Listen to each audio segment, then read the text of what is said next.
like that, we back, fellas. This is Unpacked, brought to you by the 2B Fair Show and the G Shit Podcast. It doesn't matter how you feel. Right. And I think where we at, like episode 8. We're gonna dive into a good one. We moving the black conversation forward. The FBA, the Pan African conversation forward. We're gonna dive into black economics today. We're gonna look at some socialism, some capitalism, and kind of just talk through what we think is going to be best for the progression of black folk in America. Again, we got a fire panel.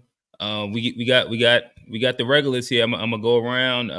G, you can start us off. Appreciate everybody for joining, watching. Make sure you tap into the G Shit Podcast on all platforms at GSHPOD. This is G, host of the pod. Thank y'all for tuning in.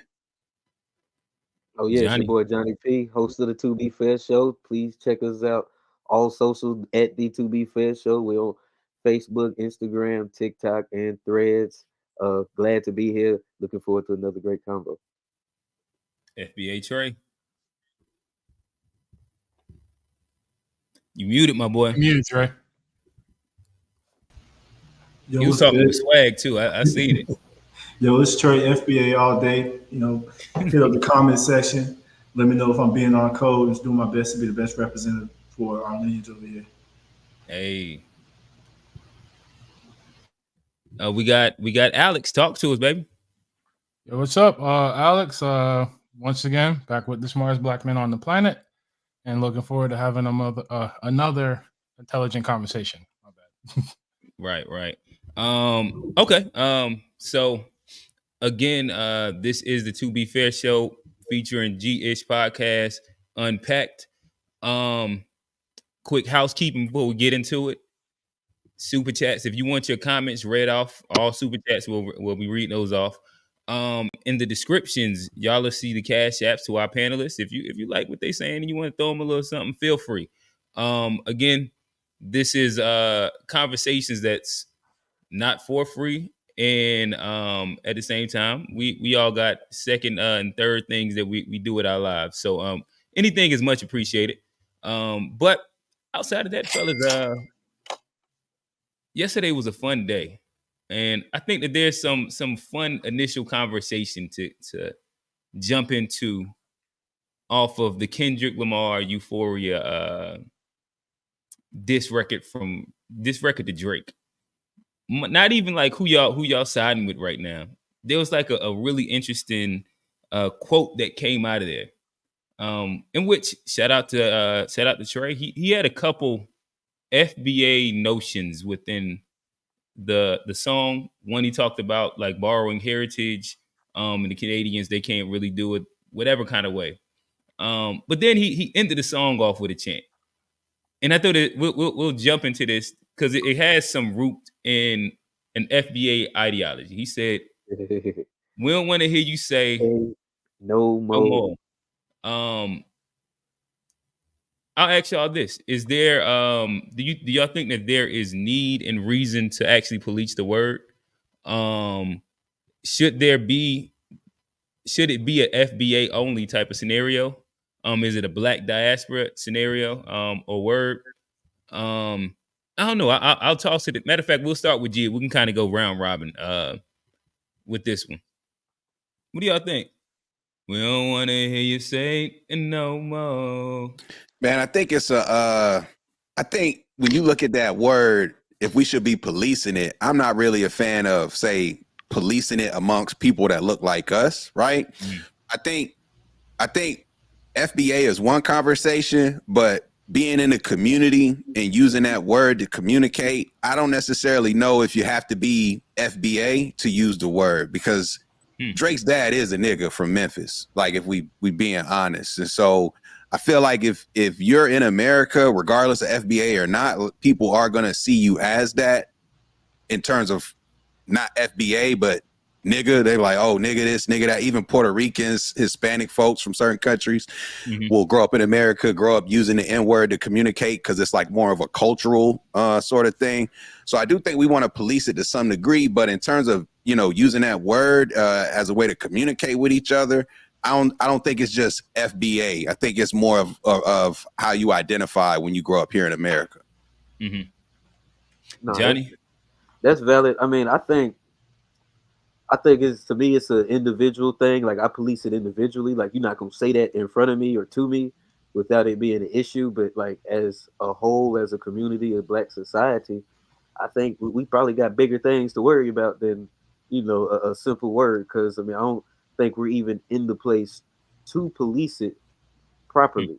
Like, I mean, if you look at other communities and disrespect that goes on them, they have actual ways to punish and persecute people who violate said code. Where us as Black people, I don't think we necessarily have that power, and we should probably focus on getting that power more so than, you know, getting it just kind of tits. So you cool with anybody saying it? No, I said individually. You're not gonna say it around me or to me. I started off with that. Like, I wanted to make sure. Just making sure Dustin can't get it off. He can't get it off around you. I wanted to make sure I started there. So Okay. I mean, if you Okay. if you say it to me, but as a culture, we should probably focus on bigger things. Okay. Alex, do you think that Puerto Ricans should be able to say the N-word? I'm of the personal opinion that no one should be saying the N-word. I know I might be the minority in that, but like, I just think that whenever you say that word, it kind of like invites things to happen. I know it's one thing to say it around, you know, people who are Black, but then it's kind of like one of those things like, am I only on my best behavior when I'm around a certain group of people? Am I only comfortable when I'm around a certain group of people? So for me, I would say no. I think Kendrick Lamar is a good example. I'm a big fan of his, but like back in 2018, when I think it was like Coachella, he invited like a white female fan on the stage to do Mad City with him. And then, you know, he kind of had like a conflict of like, wait, you don't get to say the N-word.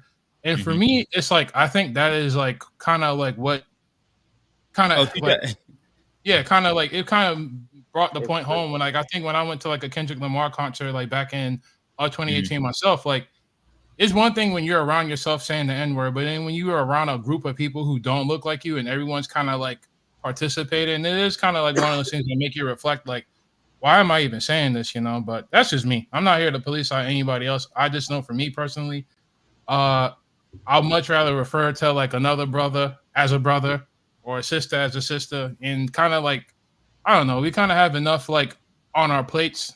I don't think we need to add to it by saying derogatory things to each other, but that's just me. Gotcha. Trey, does Drake get the N-word pass?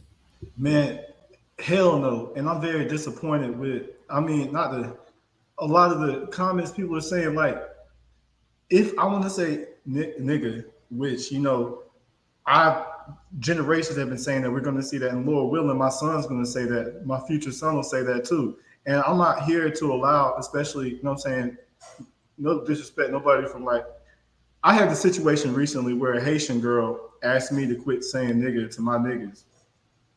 And then like she just introduced herself in the conversation. I was like, how are you more offended than a word that's not even a part of your culture?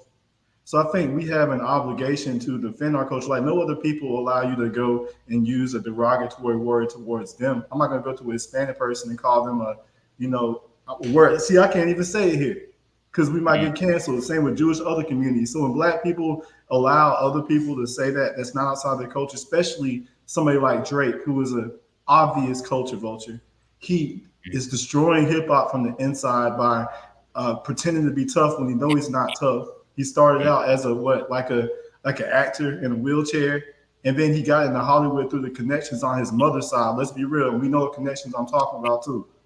So if we're gonna go into all that, it definitely needs to be policed. And if we allow culture vultures to come in, then we're just gonna end up like country music. Like we used to run country music, right? And now look at it. Now they're gatekeeping it, and we invented it. Same with rock and roll. So I'm a big promoter of that word, especially if you look up the etymology where it come from, and it meant king. The word nigga is in the Bible.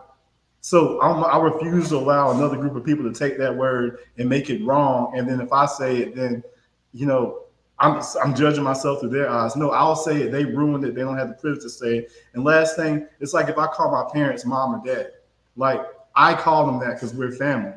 I don't want, you're not going to call them mom or dad, you know. And then and then same thing with females. They might call each other my B, but if I say it, it's a problem. So I think it's okay to have cultural words that we use, and we don't have to share everything. That's all. Hey, what's happening? A Black is in the building. Yo, we don't want to hear you say nigga no more. And speaking of, that's what we on right now. We started off with that. Does Drake get an N-word pass? Does he? And really, the real question is, should there be policing to the word? And if so, like, who doesn't get to say it? Is that like a FBA thing? Should you have been a descendant of slavery? Is that a black culture, a diaspora thing? Yeah. So, all right. I think in the frame of a battle, it's just a funny thing. You know, Kendrick, he made it specifically said, you know, for me it's not that deep. It just makes me cringe. I think, I mean, obviously Drake been getting the pass for years. You know, we associate most biracial people as black. I think that the issue with Drake, Logic, Lotto, you know, certain people who come from white mothers who grew up. Can Logic say nigga though? J. Cole. Hell no. I mean, J. Cole's in it too. Yeah. I think the issue with Drake is him talking tough, acting hard, associating with the hoodest parts of our culture, and never standing for any black issues. Like never on the front line for anything, never making a comment. Even he half Jew. He ain't even say nothing about the Gaza shit, but like, you know, any of our top black icons, whether it's Jay-Z, Kanye, everybody got their flaws, but you can at least say that, you know, when George Floyd happened, Kanye donated $2 million. You know, when certain things happen, people they're not afraid to be black. And black is skin tone, it's DNA, but it's also cultural. Like, you know, are you culturally black? You know, who do you really associate with the most? And you show that not only by cosplaying as black, by getting braids, by being hood, and by acting like this one form of black, because we're not monolithic. But with Drake, it seems like his black is, you know, it's only one side. And like I say, I don't never see him stand for anything of substance or talk about anything of substance in his music. Is he smart? He's a smart dude. He's a witty dude. He got some catchy songs that I like. And I like when he stay in that lane. Like Kendrick said, you know, do that shit. Do the love songs, do the dance shit. But when you get to rapping with 21 Savage and all these guys, and you perpetuating these stereotypes, these tropes that you don't live. It's one thing if you are reflecting your reality, you know, Chief Keef or certain people, it's not justified, but that's all they know. But you don't come from that.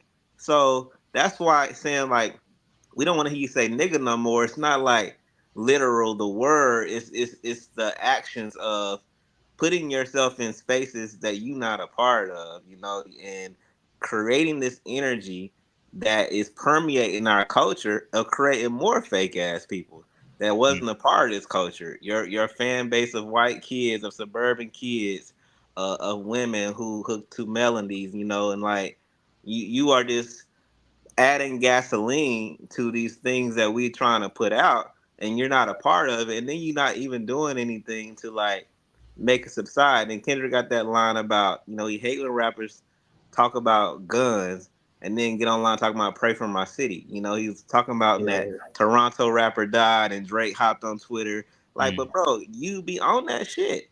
Like, don't say pray for your city. And these dudes are living through your lyrics. They riding in these cars at night.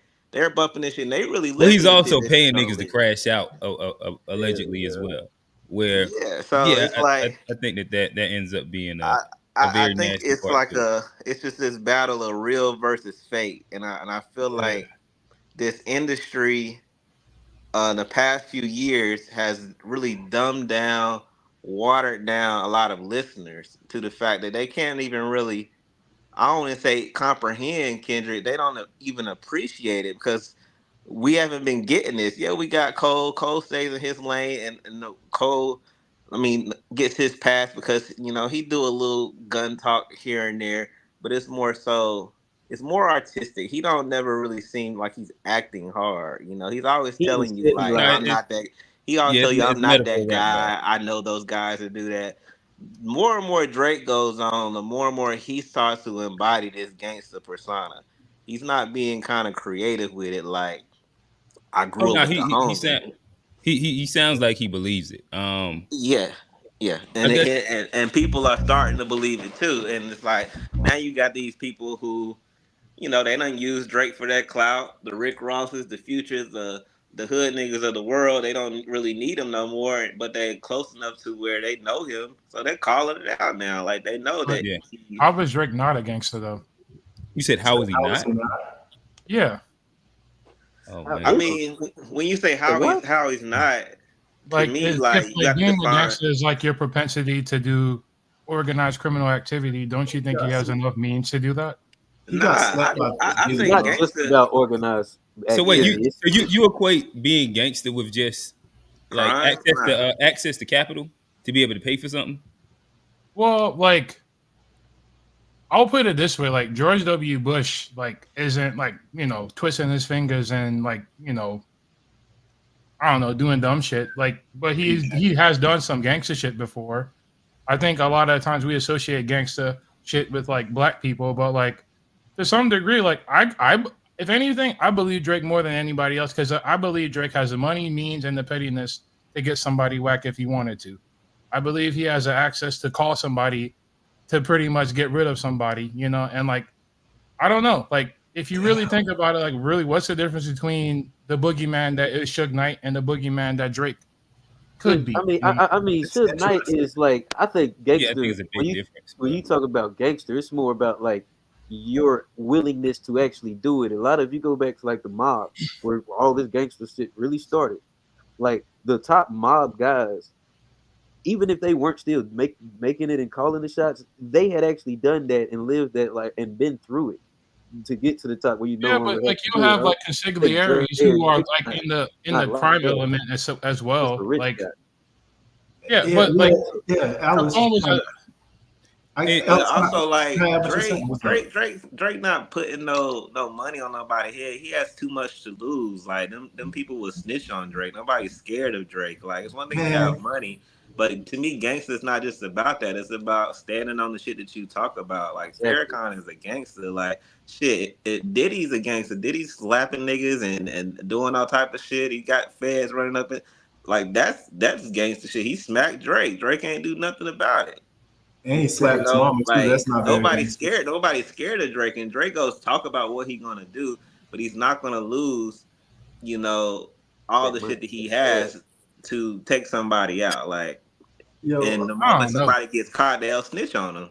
I was about to make a good point though, man, because I want to just talk about there's street gangster and then there is George Bush gangster, and then Drake is tapped in with his mama side with the people that run the industry, may have been part of that Michael Jackson, you know what I'm saying? A lot of mysterious disappearances. Hey, but I guess and let's not spend too much time on Drake, but I think that when we speak about like him not being gangster, we're speaking more so about the trope that he tries to cosplay within. He's not that thing. And I think that everybody understands and sees that he tries to associate himself with as many people that are close enough to that thing that he believes is authentic. But I don't think that anybody authentically believes that is Drake. You like a cloak and I don't know, man. I think he came into it as an actor. Wheelchair Jimmy. You know what I'm saying? He grew up around nothing but white people. Yeah, but like Game was a male stripper though, so like.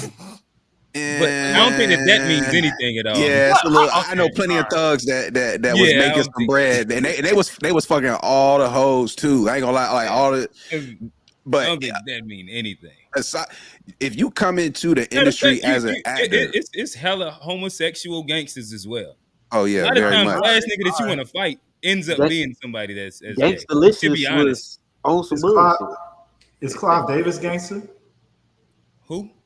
Clive Davis, the executive that the gangsters But- everybody's publishing.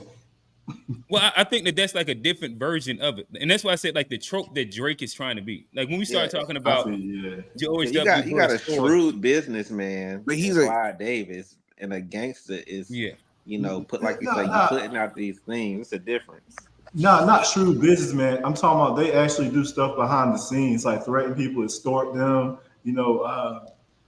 Like they're always talking about the stuff that happens behind the scenes that happen to these people, man. All these mysterious disappearances, artists try to go independent. All the stuff with Michael Jackson, how he's constantly framed. That's organized crime. I don't know anything more gangster than organized crime. So I didn't even think about that until Alice put something. That's who Drake plugged in with. I don't know what. Hey, homie's an actor, man. Down B said I never met an Aubrey that wasn't soft. But all right, fellas, let's start segueing into the actual conversation. I like to throw this first question out here, and we can eventually build into some of these economic political systems. Is social equality possible without economic equality first? I'll throw it in the air. Whoever wants to get at it first. Let's try and keep our initial comments within 2 minutes, and then we'll kind of get into a full discussion. I'll say absolutely not. The economic equity is what pushes the social equity. If you don't have the economic, you can't. Nobody's gonna do it for us. We can't. We've been waiting for motherfuckers to come and do shit for us for years. But they're not. We can't wait on that. We have to build our own. Have they done it? We ain't been. Well, whatever it is, it hadn't happened. So we can't depend on it. We have to come together and build collectively to build up our economic equity. And until then, we're not going to have social equity. It's just going to be a myth. It's not going to happen. You see how that sounds like belittling? My bad.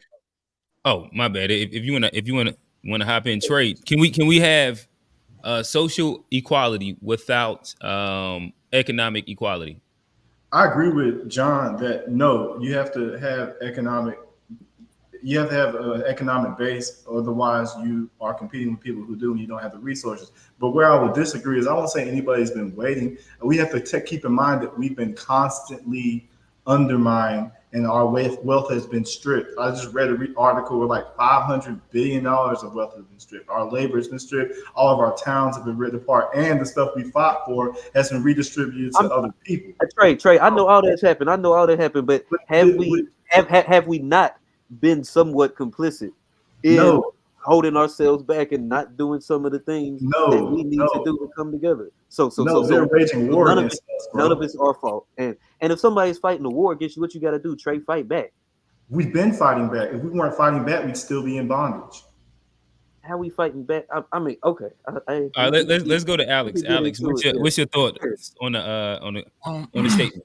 Can we have social equality without an economic power base, without some level of economic equality? I think both are, I guess, avenues that could get you there. I think you can influence through the social equality lens to get something, because before you can even get the money to get behind something, you really have to change somebody's mind. And I don't think that our ancestors, wherever you are, they didn't really have any money, but people could see the injustice and the humanity that was enacted upon them. And before money really got there, it changed their hearts first. So if anything, I think changing people's hearts and minds is what really gets the economics behind something. Because no different. Let's say we're trying to start a startup. It's one thing to have the money, but a lot of the times you need to convince people to give you that money. So I don't think you can establish a long foothold and like just social equality without economics behind it. But like I don't think you can get there without the social aspect first. Okay. G, how you feeling? Man, I feel like that word equality is a marketing term, and I feel like it creates a non-realistic goal or expectation. I don't believe in social equality. I don't believe in economic equality. I don't believe in any of those things in reality. And if somebody had an example of any country where socially men are equal to women, rich are equal to poor, we can gay is equal to straight, we can go across all the different lines, Christian is equal to Muslim, whatever the case may be. I don't know of any socially equal countries that I see an example, nor do I see any examples of economic equality anywhere. There's always a ruling class, and there's always an overwhelming majority of people who support that class. So until I see that real example, I feel like striving for it is like almost like it's almost like a distraction for what we actually should be striving for, because these things don't really exist anywhere. Gotcha. And I guess if I'm rephrasing it for you a little bit, can like the space that Black people are at today, and I imagine everybody on the panel believes that like there's room for progression within like the sphere and the space that we're at currently. What means do you see being more impactful first? A push for social equality, and where you have, you know, like the equality of opportunity, or like a push for an economic base in which that's like the more social economics thing, where like being able to be inside a different class will eventually pull you and the people around you up. I personally believe if I'm choosing between the two, because we are in America, you got to look at the economic piece of it first.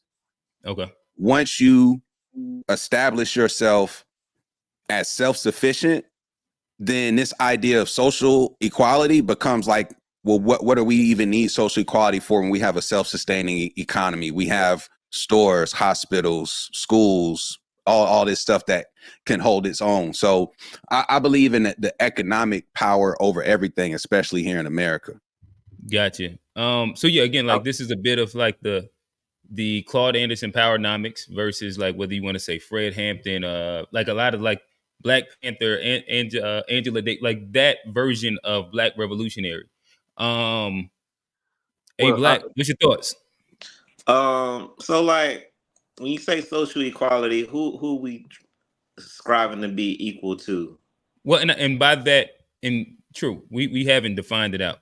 To me, I'm more so speaking of just basic equality of opportunity, not necessarily equality of outcome. Where like the general like idea of like trying to even things out is that you have equal opportunity to education, to job opportunities, to, you know, like the whole gamut of those things. I think naturally on a mass scale, of course, it would be beneficial to us as far as us being equal or seen as equal to, you know, power structures. I don't see that being a reality. I mean, like if we even break it down to all the Black millionaires or successful people or Black billionaires, and you know they all kind of say the same story of like, hey, I've reached this level of success, of economic empowerment, and I'm still in rooms where people don't respect me.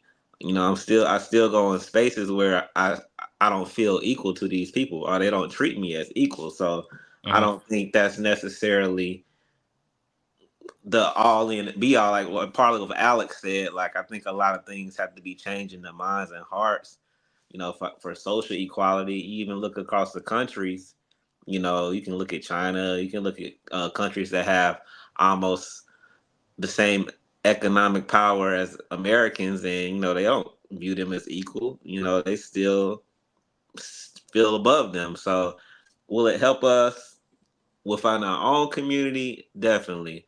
But as far as the overall scope of social equality to these power structures, them viewing us differently, I don't think that'll ever happen, unless there's just a completely spiritual overload, mind change, different ways of raising people. In 50, 75 years, you have a new crop of minds that actually literally view people as equal. But money not gonna be enough. I mean, it'll be enough to get some respect, maybe. But then once you get money, where your army at? Where your police force at? How you gonna protect it? How you gonna keep it from being taken from you? So, I mean, there's a lot of layers to it, but I mean, it's not gonna hurt to have some economic backing, that's for sure, and more opportunity. I think we've yet to see what that could bring across the board for the majority of us having equal opportunity, equal economic access. What we could become. So I think why not try it? Why not give it to us? We've earned it, and then we see what comes of it. Okay. I don't know. Before we all right, Johnny, go ahead.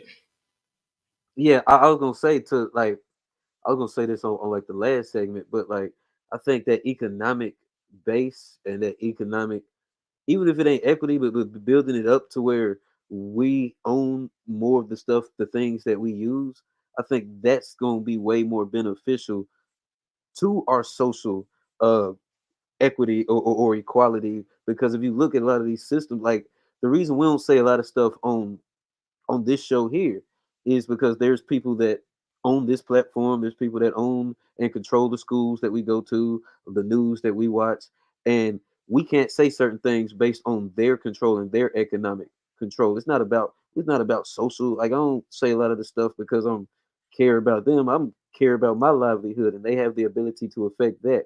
So until we start to get more ability to maybe not affect their livelihood, but to exclude them from Yeah, but what we that kind of got already going happens on. though, Johnny. Like I don't think Yeah, like the bizarro world of this show with its like a panel of 6 white men. I don't think they could talk reckless about black people and have a job tomorrow either. So I they'd mean, go a lot easier than if we turned around and talked about what's going on in Gaza. we're It'd be telling Fox like News. because no, there's nothing. And if somebody does do something to them, it's gonna be a white man that fire them. Probably 9 times out of 10, they're gonna work for somebody that look like them. So it's they're making that decision. It's not us making that decision whether they continue working, and we don't have the power to make that decision in most cases. And until we do, they gonna do whatever they want because we can't do nothing to them. Can I piggyback off John real quick? Like, what you're right. Like, I think we don't need anything except to be left alone because every time we're left alone, we thrive. Whether it's Reconstruction or even now, if we just not racially discriminated against, then we'll be fine. We don't need anything special again other than to be left alone. We need to be able to punish people who target us racially. Like when they're able to make a Chinatown, but when black people get together and say we're going to get our own community, and then they call that racist, like under those circumstances, it's difficult to compete. So like again, just leave us alone. That's all we need. Oh, and Gotcha. also we need access to the trillions of dollars that were stolen from us as well. So And There we go. I guess that to me that'll branch us a little bit towards like the evolution of the conversation where we can start talking about what and I'll ask the panel to start off. We'll go with this. What do y'all think would be what system do y'all think is better for black people? Better for FBA? Better for the diaspora? Leaning more into capitalism, becoming better capitalists, free marketists, whatever the proper word for that would be, or the idea of socialism, where again, if we look at a lot of the revolutionary groups that have been existing within America, were all based off of a lot of like the Afro socialism ideologies, like group economics, could you explain like how they did community. that? My bad. Say it again. Could you explain like how I wasn't aware of them being like socialists? I've been aware of them like doing community For service. like an example would simply be like Black Panthers and like the whole like they're Free lunch. all that was Yeah. so in general America is completely against like the idea of that. So like the reason why, truthfully, if we would just go down like a quick wormhole, most Black leaders get killed as soon as they start leaning into socialism, and like those ideologies. Whether you want to go Fred Hampton, Martin Luther King, Malcolm X, like whoever you want, like they pretty much COINTELPRO'd the Black Panthers. Like they destroy movements when they start speaking about the means of production and everything being community based.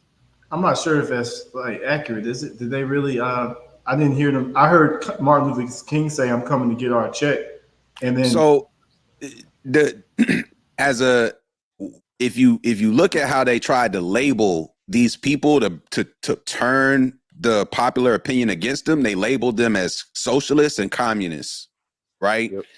And a big reason why they put this label on them is because they had such community-based programs versus the I'm my own man, capitalist, build my own business, get it from the ground up, bootstrap type of.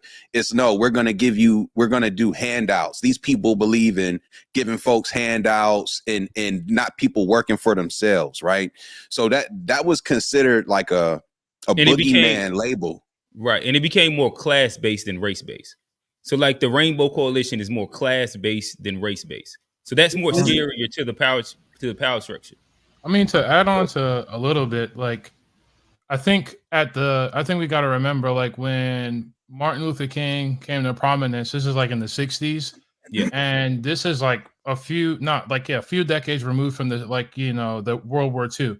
So like all like while like Martin Luther King and all the civil rights movements was coming into play, like this is like at the height of the Cold War. So it wasn't just like, oh, like communism, you want a handout. It's like, oh shit, like is like Russia influencing our country? Are these people traitors? Are they Russian sympathizers? So that's kind of like where that comes from. I don't. So are they real socialists? Is what I'm getting at, because I don't believe that they were real socialists or push socialism. I think most of their ideology is based in Marxism, socialism. Fred Hampton, I would say, is more of a communist, whereas I think Martin Luther King was a socialist. What does that even mean? Can we go over like the definition of socialism I got was it's an economic system that emphasizes public or collective ownership of the means of production and typically organized economic activity through planning rather than market forces. Excuse me. So I've never seen them when I think socialism, that's like where the government owns all the means of operation and people can't start business. Like you talk like Cuba and Russia and China. That's extreme. That's like communism. That's more communism than socialism. It's supposed to be more so. It's like own the means of production. Yeah, think of it like a spectrum. Like you can have like super duper like anarcho-capitalism on this side, or you can have like communism on that side. Like socialism is like kind of like, I wouldn't say all the way in the middle. It's kind of close to the middle where you still believe in. You still believe in capitalism a little bit, but you still think there should be like a little collectiveness about it. Let me give an example, because nothing's 100% socialist, nothing's 100% capitalist. It tends to be a mix, right? So if you look at in the U.S., we have social services that classify socialism. So when you look at your fire department, how is that paid for, right? Yeah. Your police department, how is that paid for? It's paid by everybody's taxes. That's a social service. But when you look at, say, our prison system, for example, that's not a social service. Those are often privately owned by individuals or institutions, and they capitalize off the fact that they're looking to make profits and keep those profits for their own shareholders. So socialism isn't a shareholder model where you're looking to maximize profits, reduce expenses, and share those profits with a small group of people. When you look at like those oil countries, for example, I think it's Qatar, I forget if I don't have the right one, but they have a socialist model where they sell so much oil, their citizens get a check from all the oil that they make as a country, right? That's a very socialist model versus like in the US, if you're in Texas and you find some oil, that's your land, that's your oil, and you're about to cash out like the Beverly Hillbillies. You see what I'm saying? Like that's the capitalist model. So like that's like a small scale example of socialism versus capitalism. And so if you're looking for community type things where everybody's pulling in and taking care of the community, like that is more of a socialist type thing. Whereas the capitalists will come in and say, everybody's struggling. Let me figure out how maybe I can let off some 50-cent ices. I got my 50-cent ices out the freezer. I'm gonna make sure the whole hood get 50-cent ices, but I'm keeping all this money. You see what I'm saying? Like I'm not doing this for everybody else. I'm just selling these ices for my household. I think another great example of socialism, to hop in real quick, is like just look north of the border, like where Drizzy from. They have a lot of the free healthcare, and they have a lot of socialist, policies.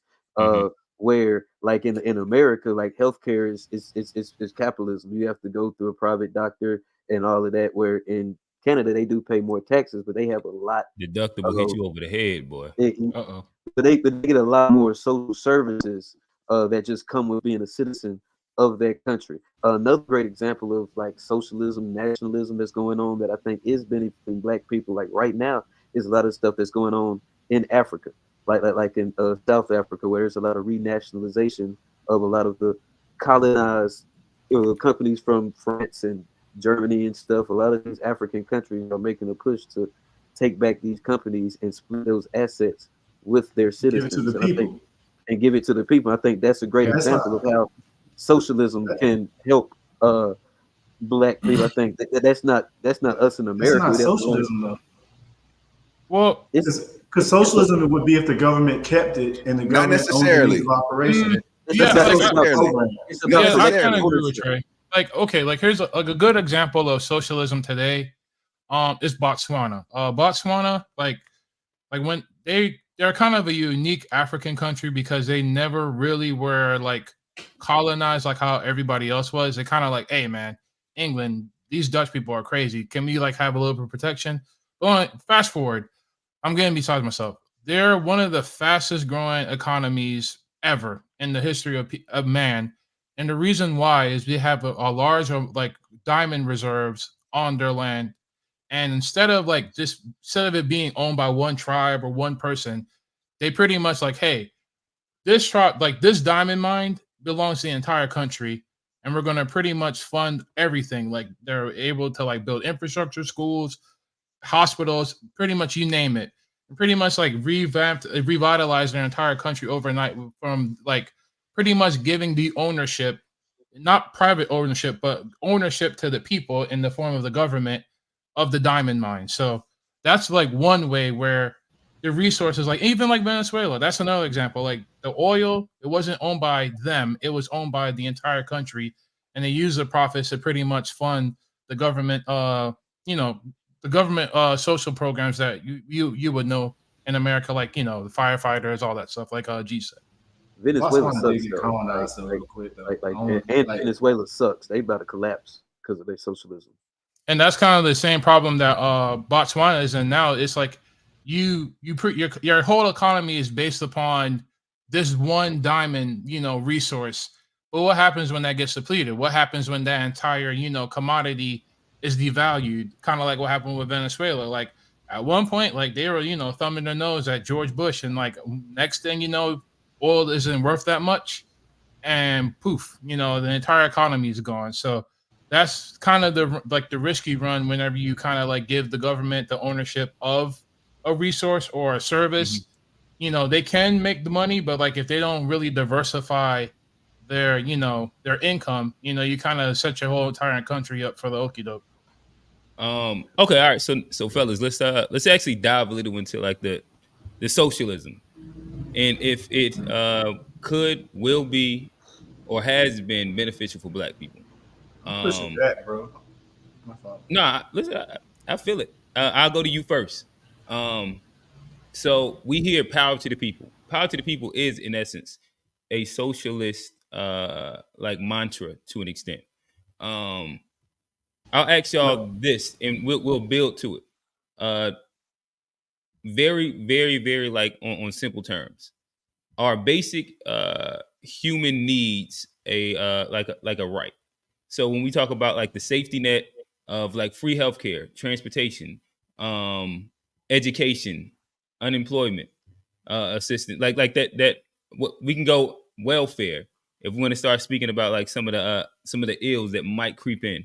Do y'all believe that those are rights? And we can kind of build the conversation from there. For children, yeah, or people who are disabled. But I'm gonna push back, man. Fred Hampton was not a socialist, man. Power to the people is not socialism. You can get power through capitalism.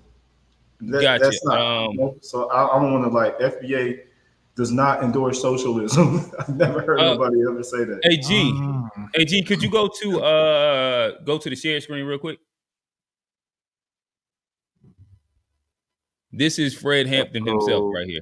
We're not going to fight capitalism with black capitalism, but we're going to fight socialism. Everything would be all right if everything was put back in the hands of the people. And we're going to have to put it back in the hands of the people. That's him out of his mouth saying socialism is pretty much the way. Man, I don't know. Because like the reason why they feel that way is because like if you look at unfeathered capitalism, like it's all about concentrating wealth in a few hands. Yeah. And once you all absolute power corrupts absolutely. That's why it's like, you know, like that's why Fred Hampton really wasn't one of those people like, I want to be in charge. Like, I want all the money. Because like he understands that like that is a corrupting thing after a while, you know, like the best thing for the people is for the people to kind of, you know, dictate what they want, not necessarily be dictated to.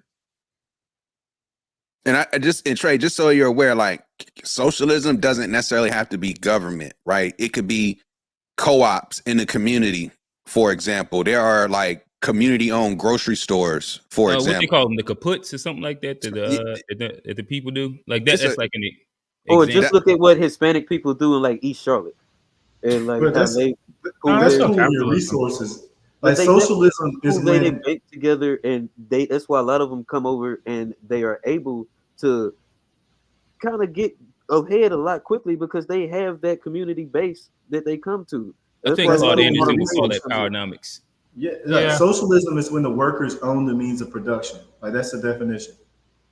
Right. Yeah, like I wouldn't say what our brothers and sisters in East Charlotte are doing. I don't think that's socialism. Like socialism, it literally requires like a democratic system of like, hey, like we live in the city of Charlotte, we pay our taxes, therefore we get trash services. You know, like there is no profit to be made picking up your trash. It's like, hey, we either do this or we don't do this, and if we don't, you know, our people are going to suffer. Does paying your taxes count as a contribution to social services? Because that's of course, because that's what pays for the trash. Of course, that is what that's what the first war was about, paying taxes. Like as America, the American Revolution was about the tax ultimately, right? And the reason why is because like that's what I'm saying. Like America is such a unique place in the world in that like this is a place for the taking. Everybody here has something because they took it and they capitalized on what they could to keep it. Like this was not socially fairly cut up and split up. Lines have changed, states haven't been the same, territories have switched hands. Like everything was taken advantage of. So that's like it's the epitome of true capitalism almost to some degree. And it's like when you start talking about the idea of socialism, again, it doesn't have to be government. It can just be community based. And so if you got a community of people who own something like if people come together just to send some kids to school because you got a scholarship fund, for example, like that you can use capitalism to try to earn your money and then use socialism to distribute the resources. You see what I'm saying? Like so it's not 100% one or the other. It's usually always some element of free market, and some, even in China, there's an element of free market to some degree. So it's not going to always just be 100% social. They moved to capitalism now, but before it was more socialism. That's why they've been on the rise lately once they moved to capitalism. Same with Russia. But socialism, literally the definition says the public owns the means of production. So, I mean, I get there's social programs. And I know social is a word that can use everything. But if you don't own the means of production, and there's no profit either, the profit goes to the government, which owns the production. That means no freedom. Well, I think still going back to what G was saying, that's I think government. Most revolutionaries are pushing for community-based socialism.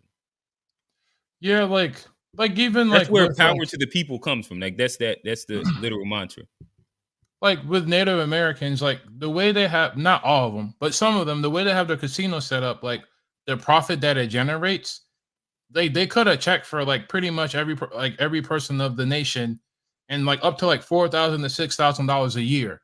And the reason why, like, they own the means of production. The casino is a publicly owned, like, I guess company that the entire nation owes. So whatever profit it makes, they all get a check from it. Like same thing with Alaska. Like simply from being an Alaskan citizen, I think you get like $1,000 check a year just from like being on the land. So like I think socialism isn't like, I don't know, like just for like plain example, like everybody goes to work. I'm assuming everybody on this panel goes to work. The way most workplaces are set up, it's like a dictatorship. Like they tell you what to do, how many hours you're working, how much money you're going to get paid. Whereas like on the flip side, the opposite of that is working in a co-op where you and I don't know, all the workers are like, hey, my job is this. I make the wheels. Your job is making the handlebars. Your job is doing that.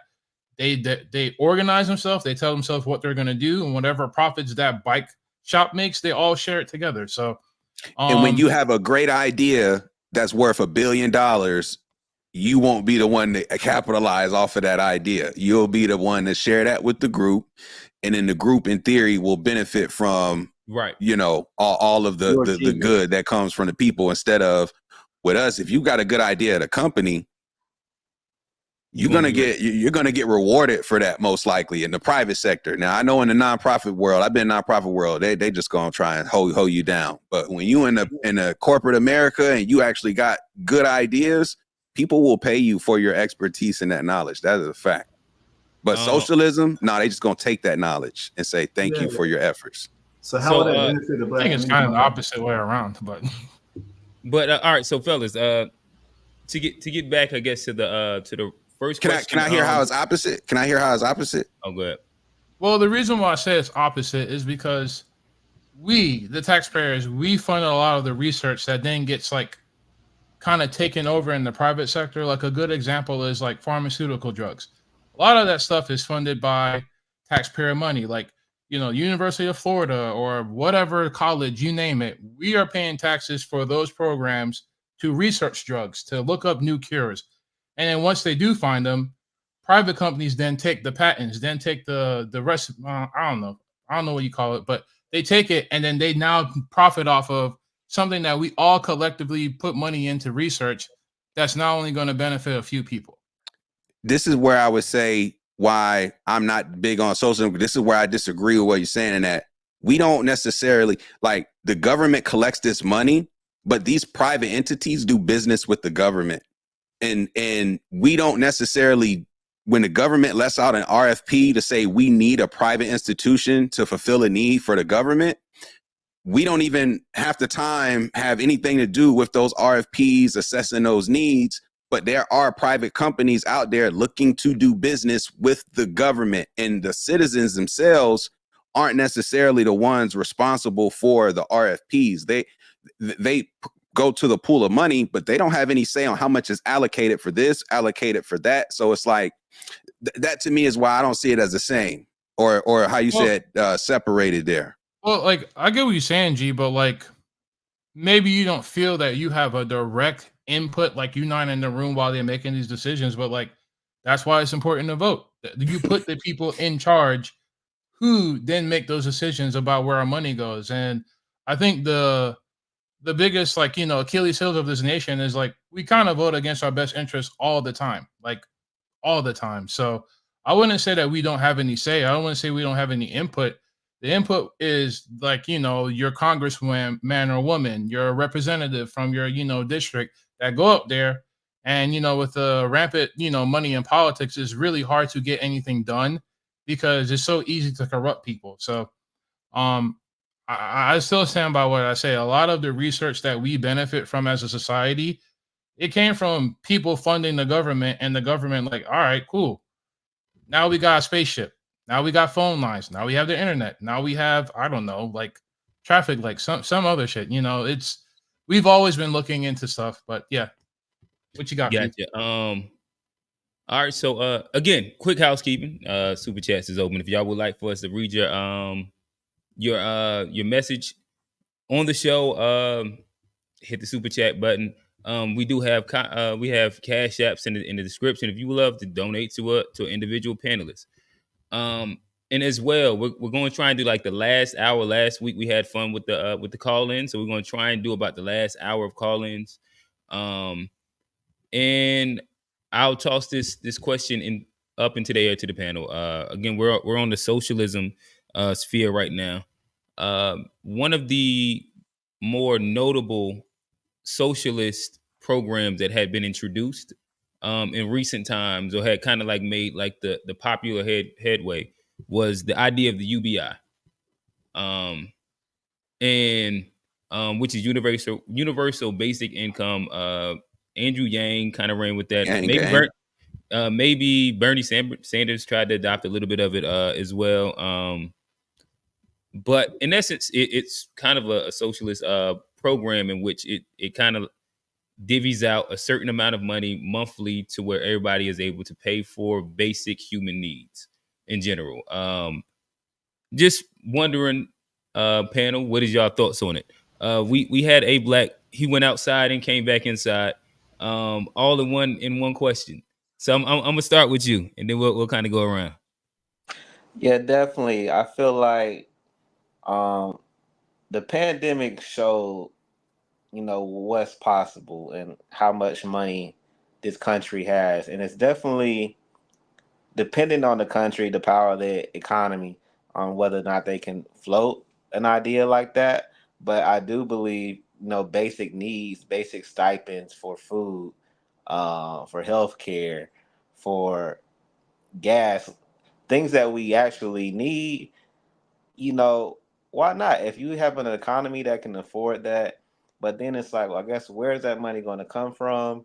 It can't all come from taxes. If like we spoke earlier about our social services, our trash, our streets, and those things that we paying for, and then we paying ourselves. So it's going to have to come through some type of redistribution of the wealth from the billionaires, from the people that are hoarding all this wealth, and whether or not they are open to sharing, if that's possible, whether you have to tax them or not. But I do believe healthcare, basic healthcare, should somewhat be free or be financed. And if you're doing advanced things and stuff, then that's one thing. You can't be getting no BBLs like Drake and stuff. Like, but your basic healthcare, your basic dental care, we should be able to pay that.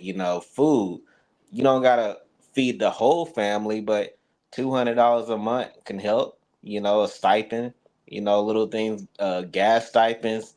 Things should be conditional based on where you work, how far you drive. Like, ease the expense. They're not lowering gas prices, so why not have a gas stipend? But basic needs, universal health care, food. Food should be free to some extent.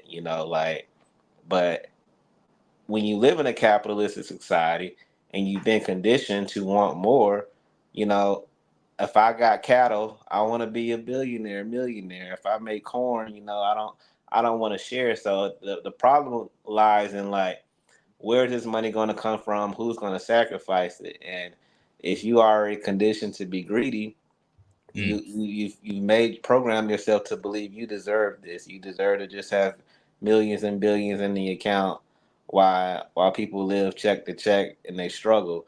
But healthcare, number one, like, it should be there. But you got rich doctors, you got rich nurses, you got people who want these high salaries, so that money has to come from somewhere. And if it's coming from all of our taxes, then our taxes are going to be raised, and then it's going to balance back out. Now you're paying more taxes to get this free stuff, and it still evens out one way or the other.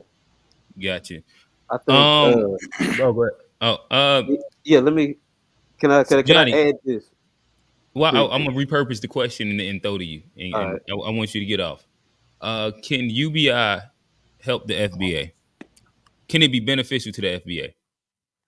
Well, I mean, I ain't. I mean, You anti UBI? Talk to well, me. I'm trying to yeah, learn something. I'm anti UBI. I've always been that, and I don't think a UBI works. Like, there can't be a minimum income floor without there being a ceiling, and I think that's the problem with it. I think if there's a minimum that you're Are you for a obligated ceiling? to get, I'm not, and that's why I'm not for UBI as a whole, because I don't think that part of the socialism. I don't know how we would get there, but I'm more about, like, if I have $1 billion idea, I want to have my whole billion. I don't really, My and dog is a pure capitalist. Talk to yeah, him, yeah, Johnny. yeah. So like me, like, deep down, that's kind of how I feel. So, and I've never been against. I mean, I've never been for UBI, and I would not be for a ceiling also. So I don't see how that can be, like. Now I do think, like A Black was saying, that there should be more social systems, but just a straight out UBI, I don't necessarily agree or think that would But do be you no. think that basic human needs are a necessity? Like, for children, and yeah, and Oh, being able to. just for children, but not everybody. I mean, as a man, like, I personally, if I don't, like, I have that need to go work and earn the right. If I sit on my ass all day, I probably don't deserve to eat. Like, I mean, Hmm. I think that's something we all can agree. If you didn't go to work, you wouldn't eat. So what about in like 10 years where like half of all available jobs don't exist? I mean, Sell a brick. that's a you moving the conversation a A little bit. brick of fentanyl at that. I don't know. Maybe if there ain't no jobs, then you could have a different conversation. 10 years from now. But to me, if I didn't work, I don't think I deserve, to do it. So I Really think biblical. Mm. you gotta go Johnny, with it. not Johnny. Alex, I see you nipping at the buds. What you got? I think this is a matter of priorities and what we value as a group, as a community, as a nation. We have cars that can drive themselves. We have 3D printers that can make houses. Like AI's getting to the point that like any white collar job can pretty much be replaced. Mhm. Like Tesla is literally making a robot that can clean your entire house. So as far as manual labor, as And flip far as like, burgers. huh? I said Oh and yeah, flip yeah. tables. Yeah, so whatever manual labor, white collar job you can perceive of right now, it can be replaced. So, do we want to live in a hellscape where, you got to kill your neighbor to go eat? Or are we going to revert back to fucking cavemen? No, like that's silly. Like, we as the poor people of this country, and when I mean poor, I mean we're not billionaires. We might have an opinion, but even like the billionaires are like, yeah, we need a UBI because once it gets to the point that you can't buy anything because you literally can't make any money because you're replaced by all this technology, like you're going to need money to buy stuff. You're going to need something to keep the economy going. And I think it's one of those things where the more and more you look at it is, I don't know how we're going to get there, but like even if we do have a UBI, like I don't know how it's going to look because a lot of the times, like it might just be another a control method. I think we need to reorganize how we think about government, how we hold government accountable before we even get to the UBI conversation. Because if they're just going to give us a UBI and we haven't really addressed any of the inequalities that we have, it's only going to exacerbate the problem. And if anything, it's just going to maintain the status quo. But yeah, like That's it's not. fairly in line with your original point, where social equality before economic. Yeah, like it's not gonna. It's coming. Like I think the World Economic something. It's like some Forum. group. Yeah, Is that what you forum. about? Like yeah, like they're pretty much planning this to be a reality in 2030. So yeah, like I think it's cute for us to think that we're gonna be like braving the elements. But no, you're not. Like, you're going to be poor. You're not going to have anything to eat. You're not going to have a place to stay. Why? Because we have been conditioned from since like ever to always couple our human value with our work. And if you think about work, what work is for the most of us, the majority of us, is selling our time to make somebody else rich. So I don't know. I think we as a society need to get away from value. We need to decouple our value as humans from the work we do. You shouldn't just you should just, do whatever you want to do and still have the right to dignity, somewhere to sleep, somewhere to eat, and the pursuit of happiness. But that's just me. Gotcha. Not yet, Johnny. I see you up there. Saduku, he had an interesting statement. He said UBI is a cop-out. It's surrendering to white monopolies, capitalists. I digress. I'm gonna throw this over to FBA Trey. And I ask you, do you think that the UBI could be beneficial, or would the UBI be beneficial for FBA? Man, hell no. And I think this is off code as hell, if I'm gonna be real with you. When Hampton said power to the people, I interpret it as power to black people, because we were the ones that were disenfranchised. Why would you say power to people who've been given everything, and including the ability to exploit?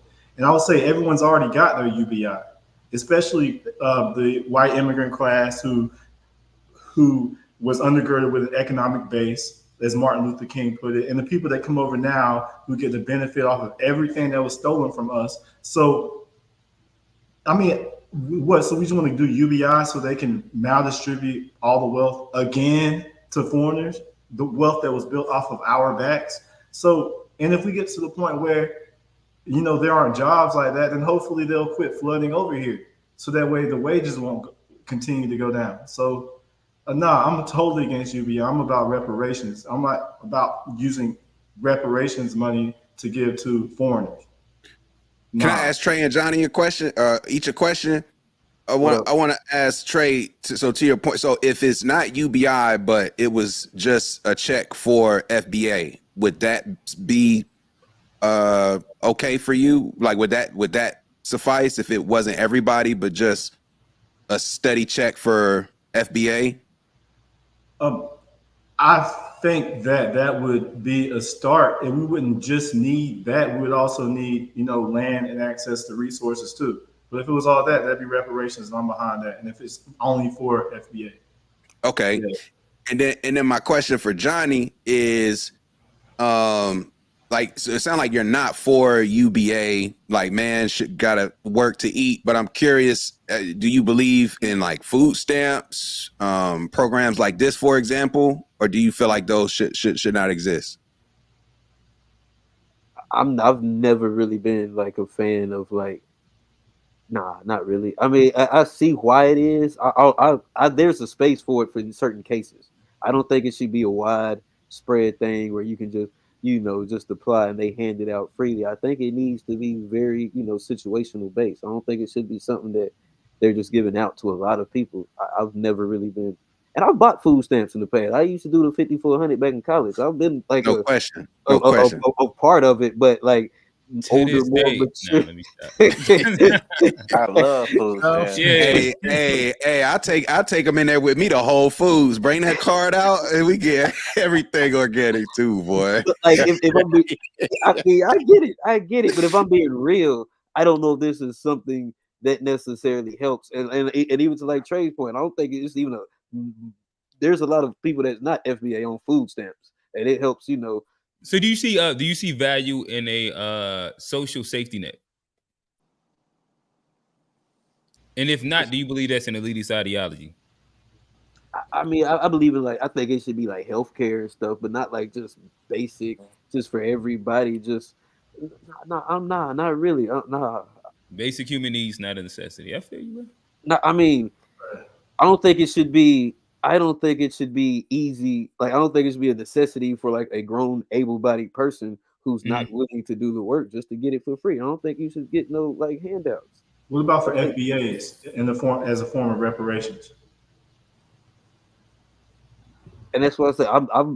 I think we need to start getting land and stuff. I'm not for just handing out checks. I wasn't against As the a checks. as a part of it, we can get land too, but we also I mean, need money. if it's a part of a package, then yes, the debt is owed, and so we need to start paying back the debt. But as just a one size fit all, UBI is going to help. I don't think just giving money away it helps situations. We could even look at like a couple years ago, they gave all that money away from COVID, and look at where our economy has been ever since. But that people Usually build. never. I want to push back a little started bit. more Like businesses. as far as UBI goes, like if anything, the studies kind of show that it benefits the people that get it. Like their lives improves, like their health improves, like their overall situation improves. And when they ultimately take those away, because a lot of the times that we're doing this, it's like a very small pilot program for like a few select families. When they take it away, like it's not large scale though. It can't like. Well, like the thing is, like it wouldn't take that much money. Like currently the GDP, like I think is like 21.1% of the spending budget, and like it will just be 22.6. So that's literally the amount of money that it would take for us to do like a UBI system in America. So it won't take that much money, and the tremendous amount of benefits that would be a result of this UBI far outweigh everything. I know everyone talks about the pandemic, but like for a good like little minute in the pandemic, when like parents were getting the child tax credit, that raised like millions of kids out of poverty. And in the minute they took it back, those millions of kids went back into poverty. So, like I said, I think it's a thing of like, what are your priorities? Like, I think this puritanical, like you got to eat by the sweat of your brow shit, like that's cool. That's cool. Like, now, but like, when robots and, AI and all this other shit is taking over, like, I don't think that's going to be the thing that we do moving forward. Like with your mentality, Johnny, like, why aren't we doing like pretty much feudalism? Like we have to evolve. We have to grow past like what we're already doing now, because it's not going to be compatible with the world that we're going into. And Johnny, I'm gonna throw it straight to you. And I'll ask you this question. So generally you hear a lot of I guess like left Black people speak on like socialism type of thing, and like the safety nets and things of that nature. And it's primarily based off of the fact that who's impacted negatively or positively first tends to be black and brown people. And being able to kind of like at least have the basic needs met is going to be like an improvement across the board. Like if you look at, I don't know, like elementary school kids and them being hungry, impacts what their grade point average is by a lot. Like their school having heat or air conditioning impacts their like ability to pay attention by a lot. And the idea that just having like the basic at the bottom Maslow hierarchy of needs met allows you to actually worry about more things that are important. What do you say? Well, I mean, I even said like I think that's very important for children, and I think like schools should have like the free breakfast program. Well, that was just an example. I'm saying like in general for people, the same sentiment it still applies. What do you say? I mean, I can see some merit in that. Like as far as like, yes, it's going. And I haven't, the studies show that I'm not going to disagree and like say who's impacted by poverty more. It's going to probably be us. We're going to help, but long term, there's always like I think there's always, if you look at economies, you look at the rates, and there's always up and down. So I mean, I think if you put a little money out there, basically we're not seeing where it's coming from. If there's no like debt ceiling to or like asset ceiling to where we can take some of these resources from and be able to do it right, there will be a bigger price to pay in the future. You could and I just think that's why I've always been against it, because we have to get this money from someplace. And like I said, maybe we can just focus on the tax pay that we're already paying and doing it better, but I don't necessarily. Can I just add hold on real quick? I'm gonna shout out to Joe Skip. I know we said we're gonna read. You didn't put a comment in there. But yeah, we're gonna throw the A Black, let you wrap up this part.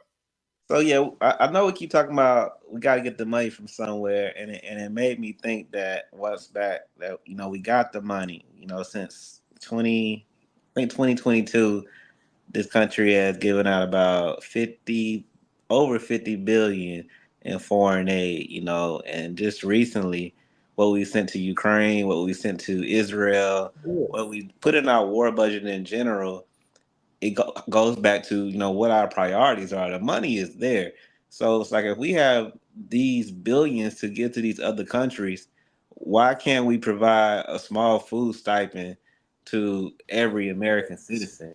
Or why can't we provide health care to every American citizen? Why can't that money be redirected back to us? Because the money is there. It's just they sending it elsewhere. Furthermore, too, but to add on to his point, though, because corporations get subsidized and they don't really get taxed based off the amount of revenue they make, right? So when you look at the amount of tax our wealthiest corporations pay, from Amazon to Apple to ABC to these big tech giants, they pay a very marginal fraction of tax based off of their value.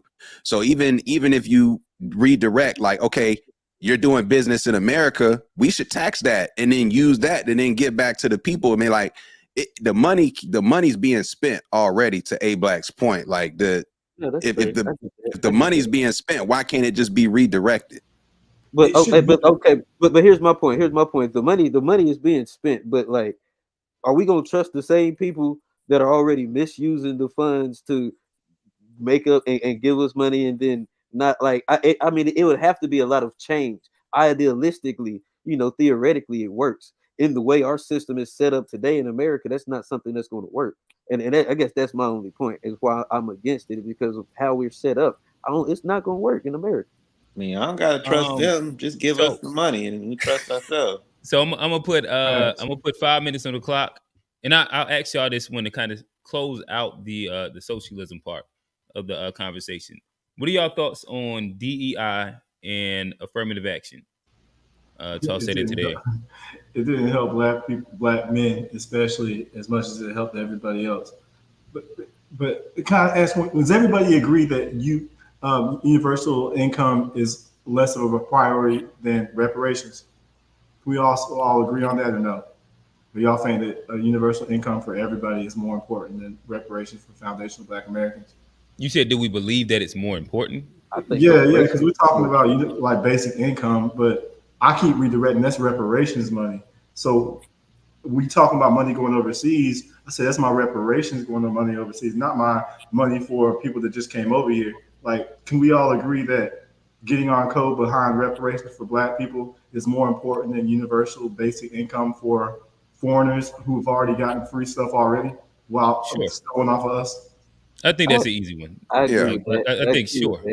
Now answer the question. DEI and affirmative action. It helped white women. It was initially thought the Civil Rights Act was initially supposed to be for Black American freedom, because it reversed the Plessy versus Ferguson, where they said no Black person has any right that a white person is obligated to what they call it. I forgot the official thing, but basically Black people had no rights. So civil rights ended up being repurposed for everybody, like females, gender, people that just came across the border. So it never really served its purpose. So I'm glad they got rid of it, since it wasn't being used the right way anyway.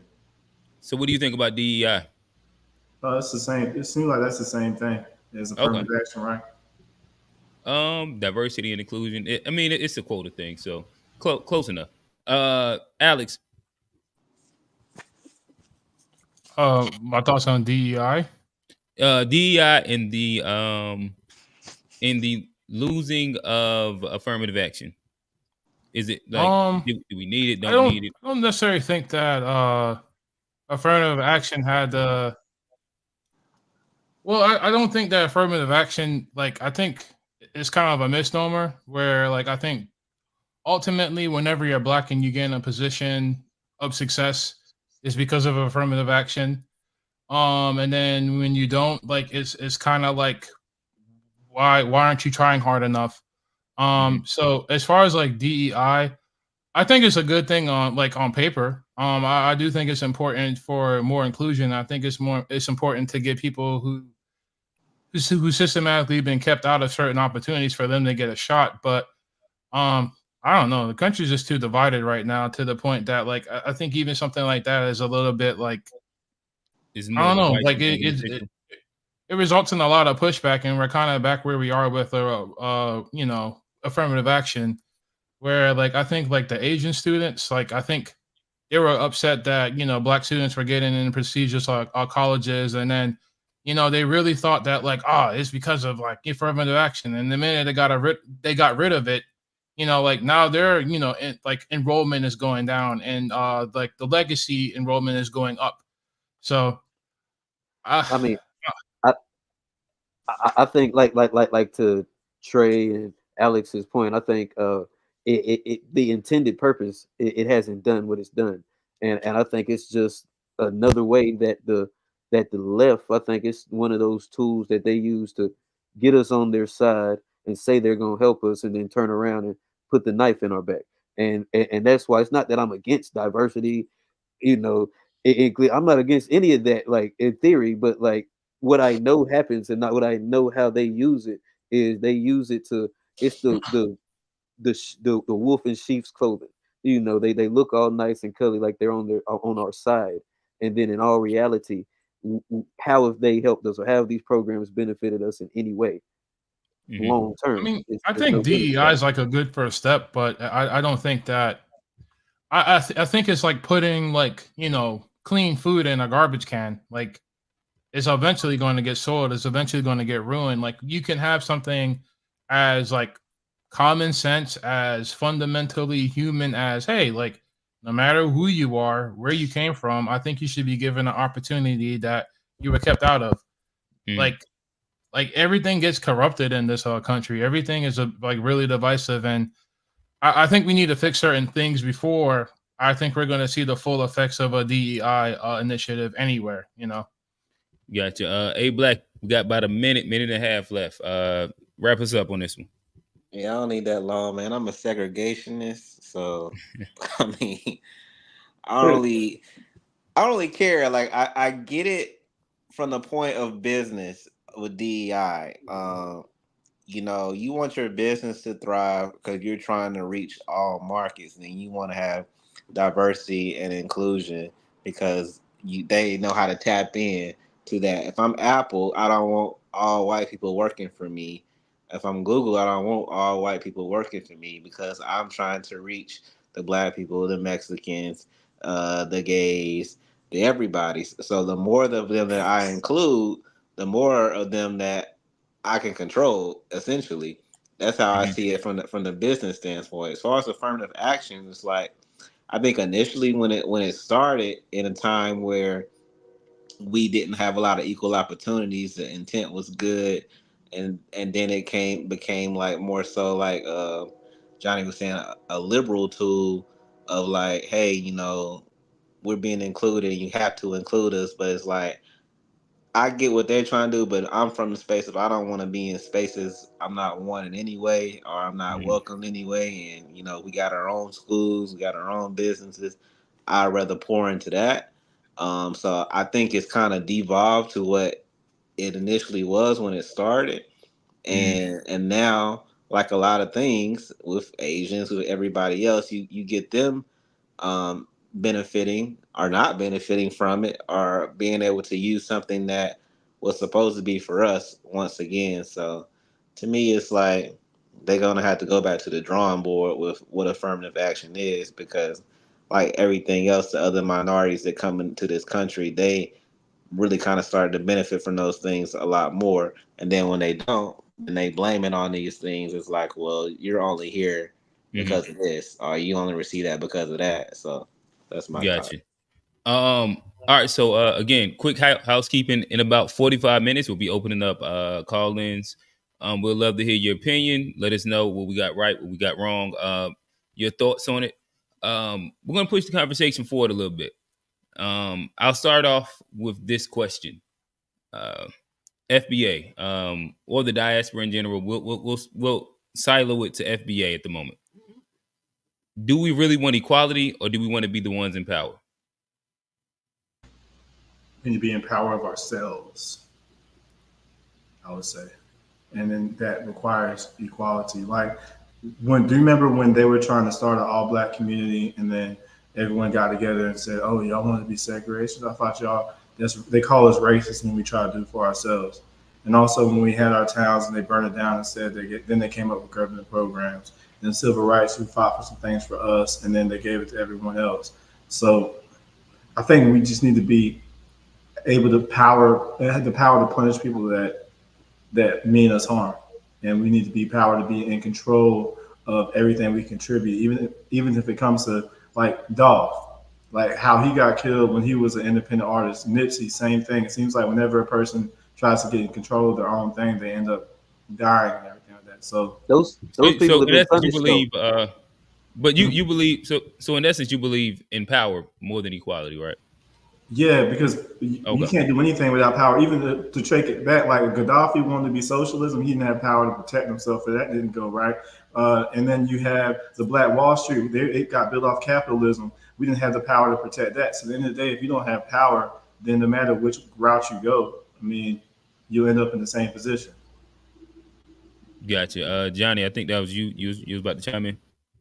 Yeah, I mean, I think like the word that power word, that to me, that echoes, something I say like sovereignty.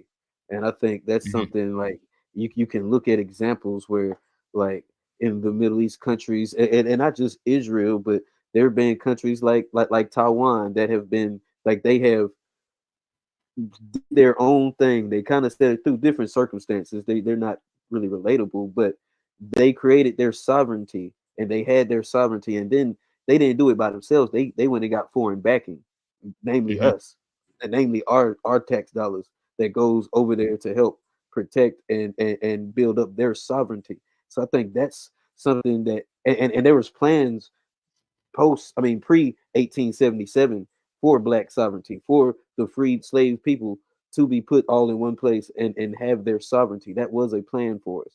And the compromise of 1877, that gets wiped away. But I think what we're talking about now, and what's so important, and it's that sovereignty word. If we don't have sovereignty, we don't have the power to burn. We don't have the economic power to, we maybe could do it collectively, but that sovereignty helps that a lot. And to me, that's, I think, what we're missing as the black people in America.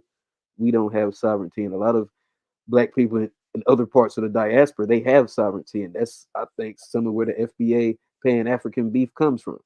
Is we don't have sovereignty, they do, and I think that's something we need. But that's So sovereignty without power more times than not, right? Yeah.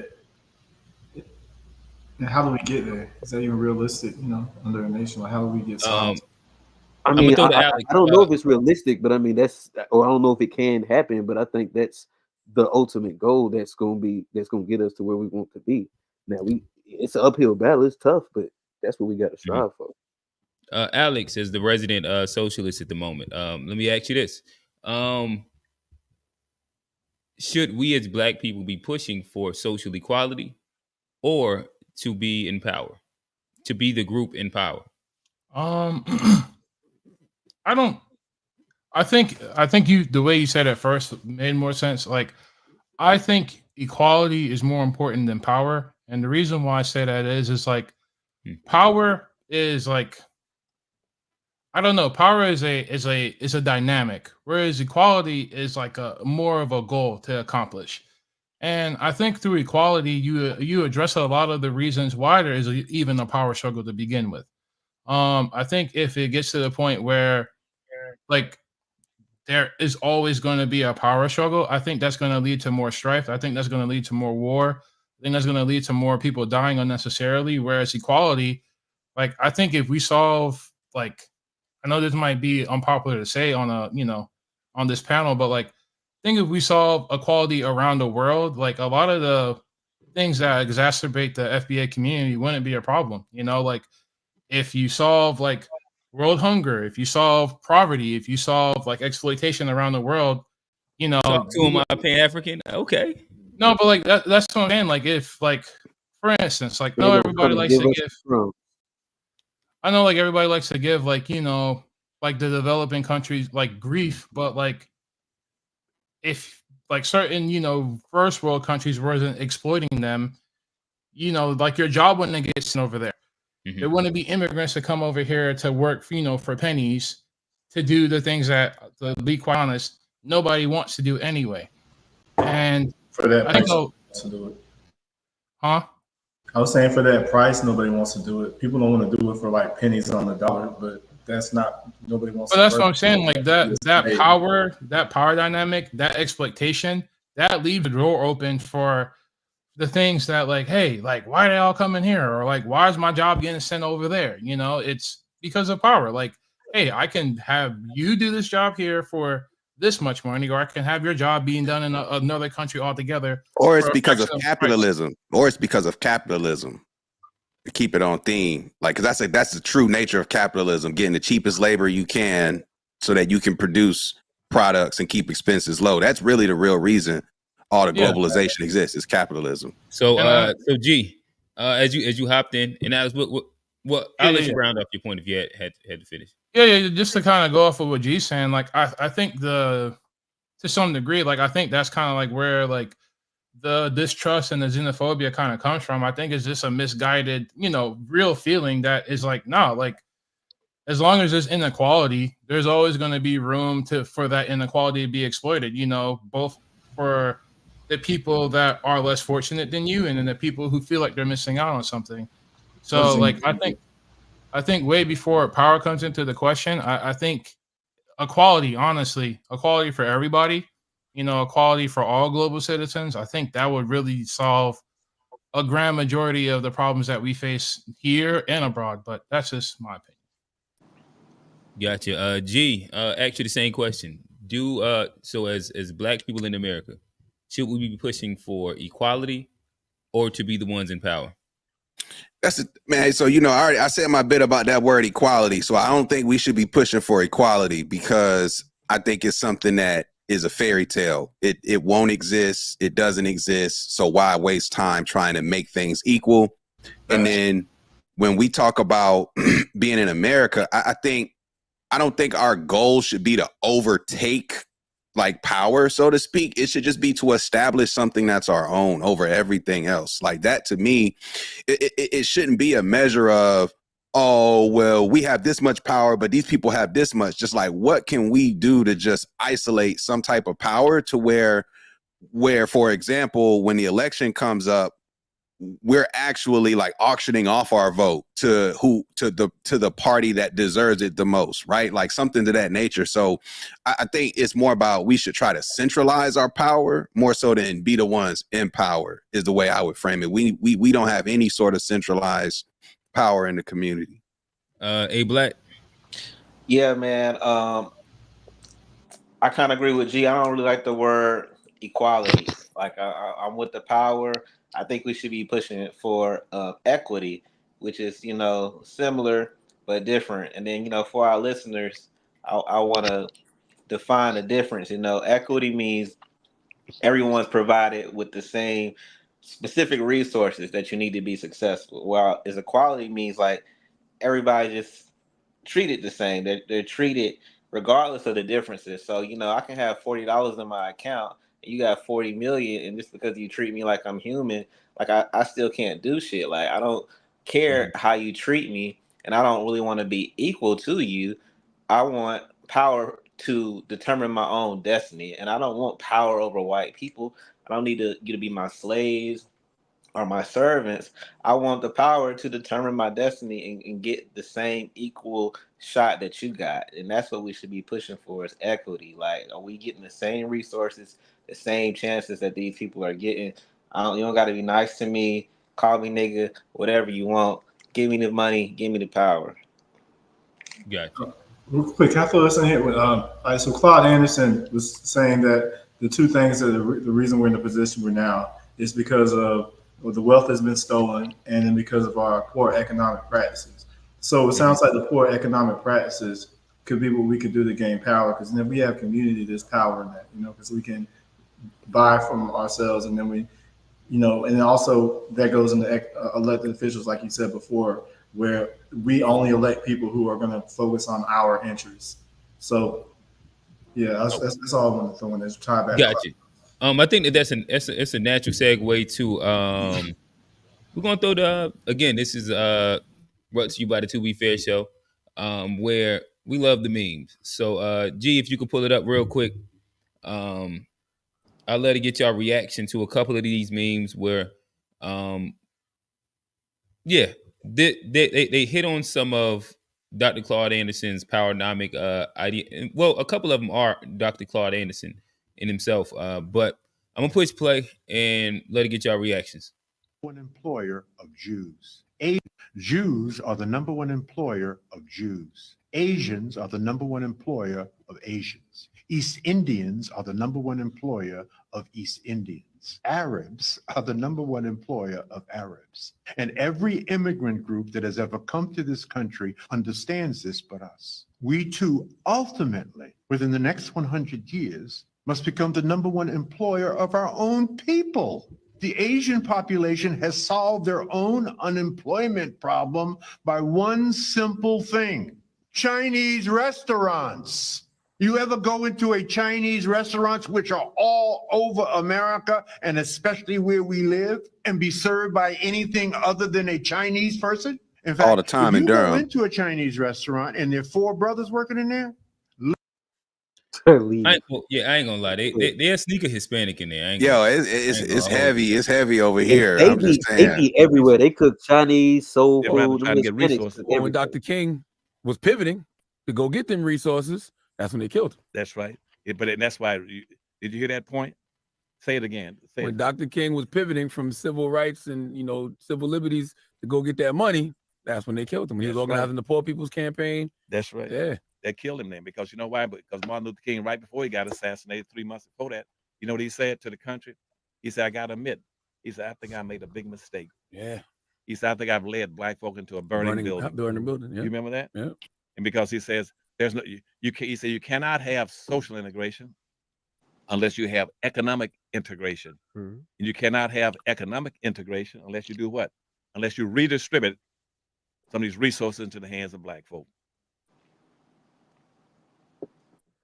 This man made a national plan to empower Black Americans. That man is none other than the legendary savant, Dr. Claude Anderson. Dr. Anderson is a businessman, educator, author, scholar, and political strategist. He is best known for his works on Black history, economics, and political activism. He's written several powerful and insightful books, and is the founder and president of the Harvest Institute, a nonprofit organization dedicated to promoting economic empowerment and political self-sufficiency for Black Americans. Throughout his life, Anderson has been dedicated to the Black community, promoting the idea that Black people must build their own businesses and communities in order to achieve economic and political power. In the 1970s, Dr. Claude Anderson served as the deputy assistant. I don't want to go too deep into like his full his whole bibliography, but I'll love to give y'all initial reactions. Again, I think that Dr. Claude Anderson is probably like one of the more known Black, may you say, capitalists who believes that by economic means would be how we gain power, i.e. his powernomics. I'll toss it up into there. Whoever wants it first. I mean, I'm sure. I agree with Dr. Claude. I like a lot that he says. I wish he was even more popular. I got his book Powernomics. Before I lost my A Black TV page, he actually reposted me on his Instagram about something. But yeah, man, like I fuck with Dr. Claude. I like coming from that economic angle, giving like real, direct ways on how we can improve. But a lot of people just don't pay attention to him like they should, in my opinion. But yeah, I agree with everything he said. I think he made a very valid point when he was talking about like how Asian people employ Asian people, how China, East Africans employ East Africans. He went down the list, but like there's been a big thing within the Black community over the last couple of years about entrepreneurship, and we always talk about like how we entrepreneurs and stuff, but then we never get into like the upper echelon scale of entrepreneurship, where that's job creation, that's being able to give back to your community, be able to create those opportunities for your community. And we have several Black billionaires in this country, and if you look at a lot of their staff, I don't think they're necessarily hiring a lot of Black, and they're not even. I don't think a lot of them are even trying to, do that and give back to the Black community. So I don't think. I think until we start doing that and we start like employing ourselves and building these companies and this infrastructure to give ourselves the job, we're not going to get it done waiting on them. Until we have to do that before we get to where we want to go. My fault. I just get real. I get kind of triggered when that first guy, when he said the things like everyone understands this but us. Did they go down and burn down Chinatown? Are they constantly exploited? Did they build the wealth off of Chinese people? No, they do these things specifically to us. And we've always been entrepreneurs. Like we have thousands of patents that we put together. Even during slavery, we have always been inventive people.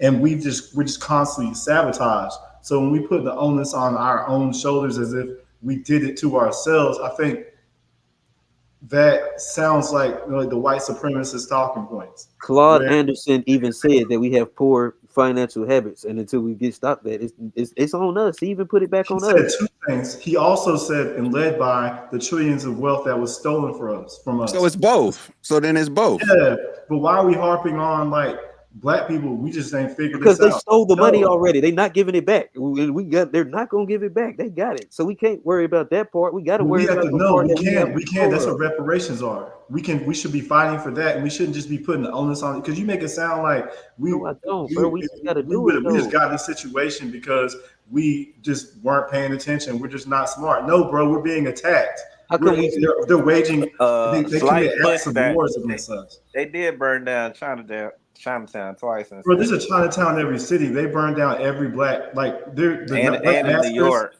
they burned it down. They started Trey, the only successful coup in America was Wilmington, North Carolina, where they killed off, like during Reconstruction, when the Union troops pulled out, they killed off all the people there and took over, white people with a hostile takeover, and also all the land that they took. They flooded all of our towns. They didn't do that to these other people.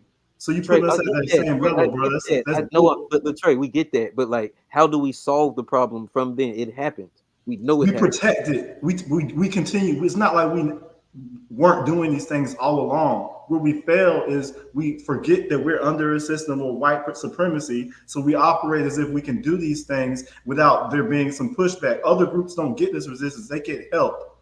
And if you look at us like at the same like playing field, it's not. And you're going to continue to follow. You're going to build up again just to get sabotaged. So we have to deal with this white supremacy problem before we do anything, or as we do what we're supposed to do. But we can't just walk out as if all this is happening to us. And also, Black capitalism is for a handful at best.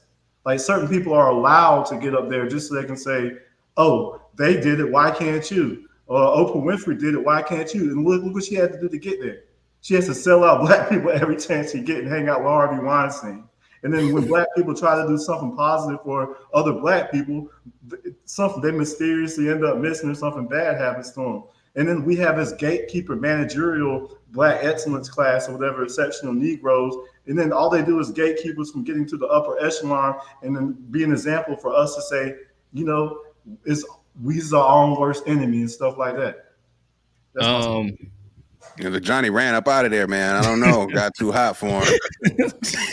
I got to get up out of here, man. Listen, FBA Trey ran down every talking point on Johnny. He did it.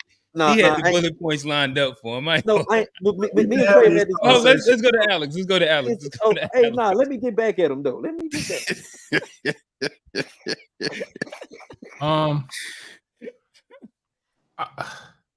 I think we kind of hear these same talking points about group economics, and maybe because like I'm a very analytical person, I try to look up the whole like urban legend of like the dollar in the Black community only gets spent this many times, and then the dollar in this community, like maybe someone can point me to it, but like from what I've been able to see, that is not really a scientific thing that ever happened. If anything, is an urban legend.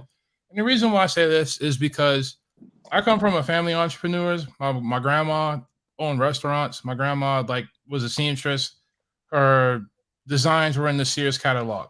So what I'm saying is this: like, I think when people said like Chinese people hire Chinese people, yeah, their brother, their sister, they're not hiring you.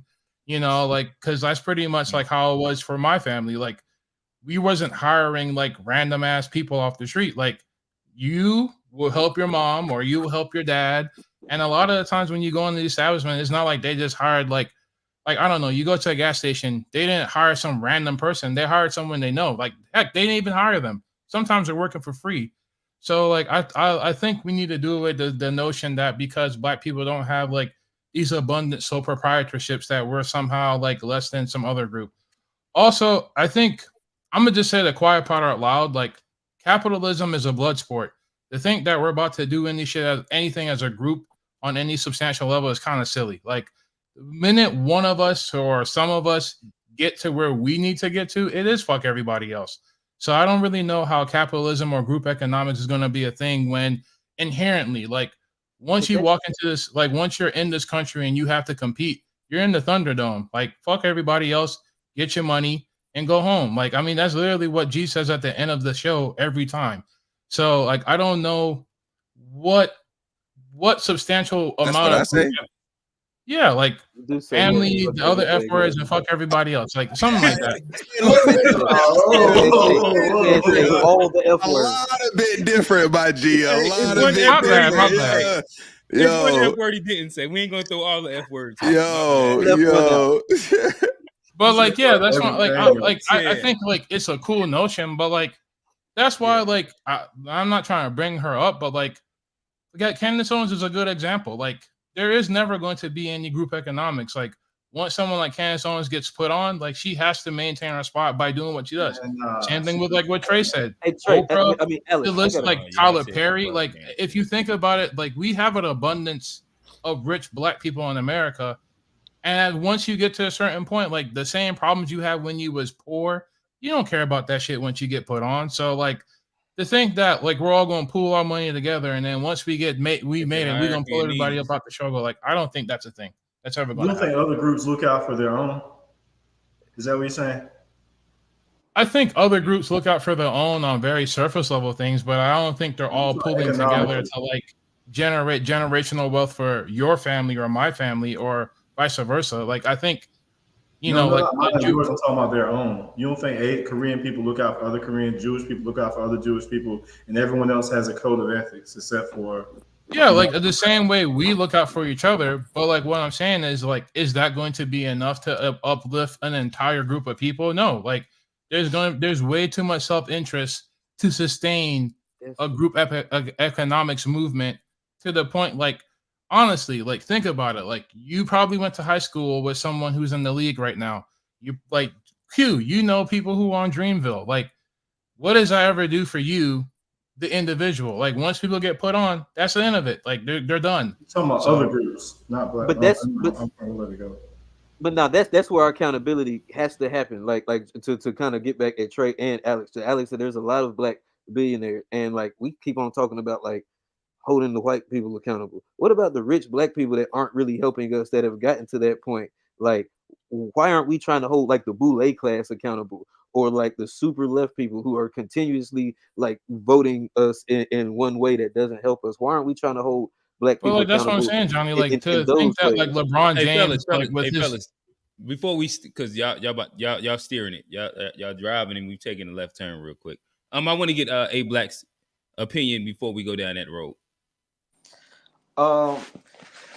Yeah, I agree with Alex with the self-interest part, and with how people in our community specifically, when they make it, it's like fuck everybody. But I do disagree that, you know, other communities that they are tighter than us. Like there's exceptions. There's black businesses there that look out for their family members, like your own and whatnot.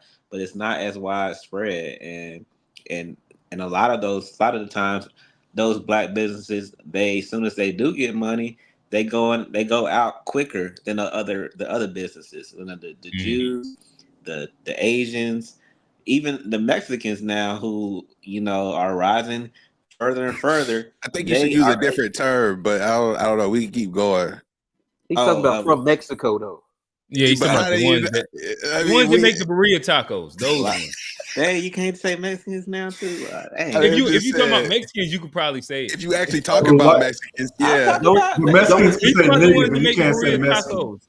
I just had some burrito tacos in LA from some Mexicans. What I'm saying is those people, those groups, they definitely are looking out, more. Once again, it goes back to that family structure, of course. And there's always exceptions in all of our communities and of Black people that are doing it and are flipping that dollar. But for the most part, soon as we get it, that association to whiteness, that trying to attain their level, hits us a lot quicker. We got to get in the name brands. We got to get in the bins. We got to flex. And we're going to do that quicker than these other communities where that's not their priority. We might have one Black business on the street. They had a whole block, so it is true that those people they get more businesses, they put it into their community and they pull their resources, and then they get more economic power, more political power, and they get more concessions for what they need because they're not giving their money away so quickly. They're not trying to move to the white neighborhoods so quickly. They're not trying to send their kids to the white schools. They're not trying to wear the white brands as much as us. In some instances, and we got exceptions. Some of us might be, but if we look around in our community, when niggas get money, they hold up the money phone and they saying "fuck y'all," rest of y'all niggas. You talking about more like street niggas, but will you at least acknowledge there's a lot of sabotage in the Black community? There's sabotage. I mean, there's street niggas, but I know Boulay, I know Howard Hampton, Morehouse, Harvard niggas that say fuck y'all too. Like we got ourselves, we moved out, and we worried about Black people going, Trey. But Boulay was started by white people deliberately to hold Black people back. If y'all are until Black people let's not use Boulay. We can say us. Bro, it's not us, it's the sabotage, bro. That sounds like real mad, with all the respect. You know what I'm saying? They're gonna start calling you coon in the chat, bro. We can say talented Tim. Trey blowing the whistle. He called it. We can say the talented Tim. Somebody blowing the whistle right now. Them niggas about to come out the woodworks after Johnny, man. Why you do that, Trey? Don't do that to your boy, man. But even that group, even that class, they look out for themselves. They got Jack and Jill. They got different programs where they pour into their own community, but it doesn't reach the masses. We look at them as like inspirational things, but they're not pouring into the community surrounding. They're trying to separate from the community. They're trying to align with the white power structure, and then they make their own little sub communities within the white power structure. I don't even think they're trying to get away from trying to integrate themselves in the whiteness. I just think that's generally when you're a capitalist, you're trying to make money. Like when you believe in capitalism, you sustain your own mythos about yourself and how you got there by hey man, I'm a billionaire because I got it out the mud. And if y'all can't do it, that's y'all problem. I'm not saying that it can't be done, but what I'm saying, currently, under a capitalistic system where it's eat or be eaten, like NBA YoungBoy said, this is Squid Games. Nobody cares. If I'm rich, I will look out for my family. I'll look out for people I know. But is that going to spread through the entire Black community? No. If I get put on, hey, now we got more funds to do this show even on a larger scale. But am I about to build a hospital? No, that's just not how anybody thinks. That's not true. Y'all have to acknowledge the sabotage, man. Because this is quote. Y'all heard Frances Cress Wilson. She says, "If you do not understand white supremacy, racism, what it is, and how it works, everything else that you understand will only confuse you." So if you don't understand white supremacy and how we're sabotaged, you're going to be in the cycle of constantly blaming Black people, saying we're our own worst enemy. And then whenever a Black person builds something, like in Flint, Michigan, did you see what the guy was getting water out of the atmosphere to feed water to the people after the white supremacist government gave them the dirty water? And mysteriously at night, somebody had deliberately sabotaged the machine by pulling out an essential part that you would have to know what you're doing to do that. every time we cross paths, bro, we're sabotaged, and you just saying, well, it's our own fault. We're our own worst enemy. I guess we just got to do better. And it's like, bro, come on. And I want to back off one thing real quick, because I think another thing too is like I got to give some pushback on. I hear people saying like basically once you get chose, then you don't look to help your people. But I think a lot of these folks that y'all are pointing out who have quote unquote made it, they didn't necessarily, similar to the Drake conversation, it wasn't an organic come up. A lot of these people have relationships in the background, and they're not willing to sabotage their personal relationships because they're personal capitalists. Like I'll think of a Stephen A. Smith, for example, a Jay-Z, all of these folks who come up under the corporate structure model. These are people who have prioritized like their version of success, their version of wealth over community and everything else. And I think we have been fed these people as quote unquote leaders, heroes, whatever the case may be. But in reality, that was never their goal. That was never what they set out to do. And they've just been really handed to us by the powers that be. So if we actually had a real chosen person who, found a way to come up, like, this is why I gotta respect Kanye to some degree, because he's found a way to break free of all corporate entity, fully vertically integrated. Say what you want about the clothes, the quality, but he's direct to consumer with his music, direct to consumer with his clothes, and he's trying to build something where he don't have to lean on any of these structures. So it's like I feel like we shouldn't look at these quote unquote blacks like a Oprah, Jay-Z, etc., and be like, look at what our leaders are doing, because these aren't our leaders. These are niggas who just happen to be successful. And I'm not saying we should look at them like, hold on, I ain't say we should look at them as heroes, but I'm just saying, if white supremacy is using these black people as tools to do their work, are we gonna have more success trying to talk to black people about our problems and work with them and try to convince more of those people to become Kanye's and use the capital that they have been given to come back and work? Or are we gonna just sit there and like ask the system to work? There's certain black people that they're using, and if we don't hold the people that they're using accountable, we're never gonna do. And those are black people that we need to hold accountable. It's not the system. But you can't hold people accountable to things that they don't want to do. Yeah, like just to like real quick, Johnny, like you said that there might be like a white power structure that are using these people as puppets, but like you, for example, right? Like on this very same panel, like, man, we ain't doing all that. If you ain't eating, then like if you're not working, then you don't get to eat. But imagine you with $1 billion more, and like what do you like? With that same mentality you have now, like, what do you think once it's magnified by $1 billion? Like, you'll still be the same person. Like, hey, like, I got $1 billion, but if you ain't working, fuck you. Then you don't get to eat. Like, that's what I'm saying. Like, I mean, I say that based on where we're at today. Like, I mean, if things were different, I might not think that way. But like, that's like just to get to like G's point. Like, in order for like G said, like Jay-Z and everybody else, like, there's a corporate ladder that you have to like climb, and that's what I'm trying to say. Like, you don't get that high unless you pretty much self-filtered your way up there. Like, there's certain things that you can't do no more. There's certain things you can't say no more. And I'm just like if anyone can find me a militant billionaire, how does Kanye get to do it? Is Kanye not in that same category? They did pow him. Like, he's still out here though. He's still out here. They took his billionaire status. They did pow him. He lost like significant. Like he even just said on the last joint, they didn't let me get money again. Like it's like he was broke. He didn't stop. Yeah, they did. Oh, for sure. Like, and that's my only point. Like, yeah, they might do something to you, but if you like Kanye, you would keep moving. That's my only point.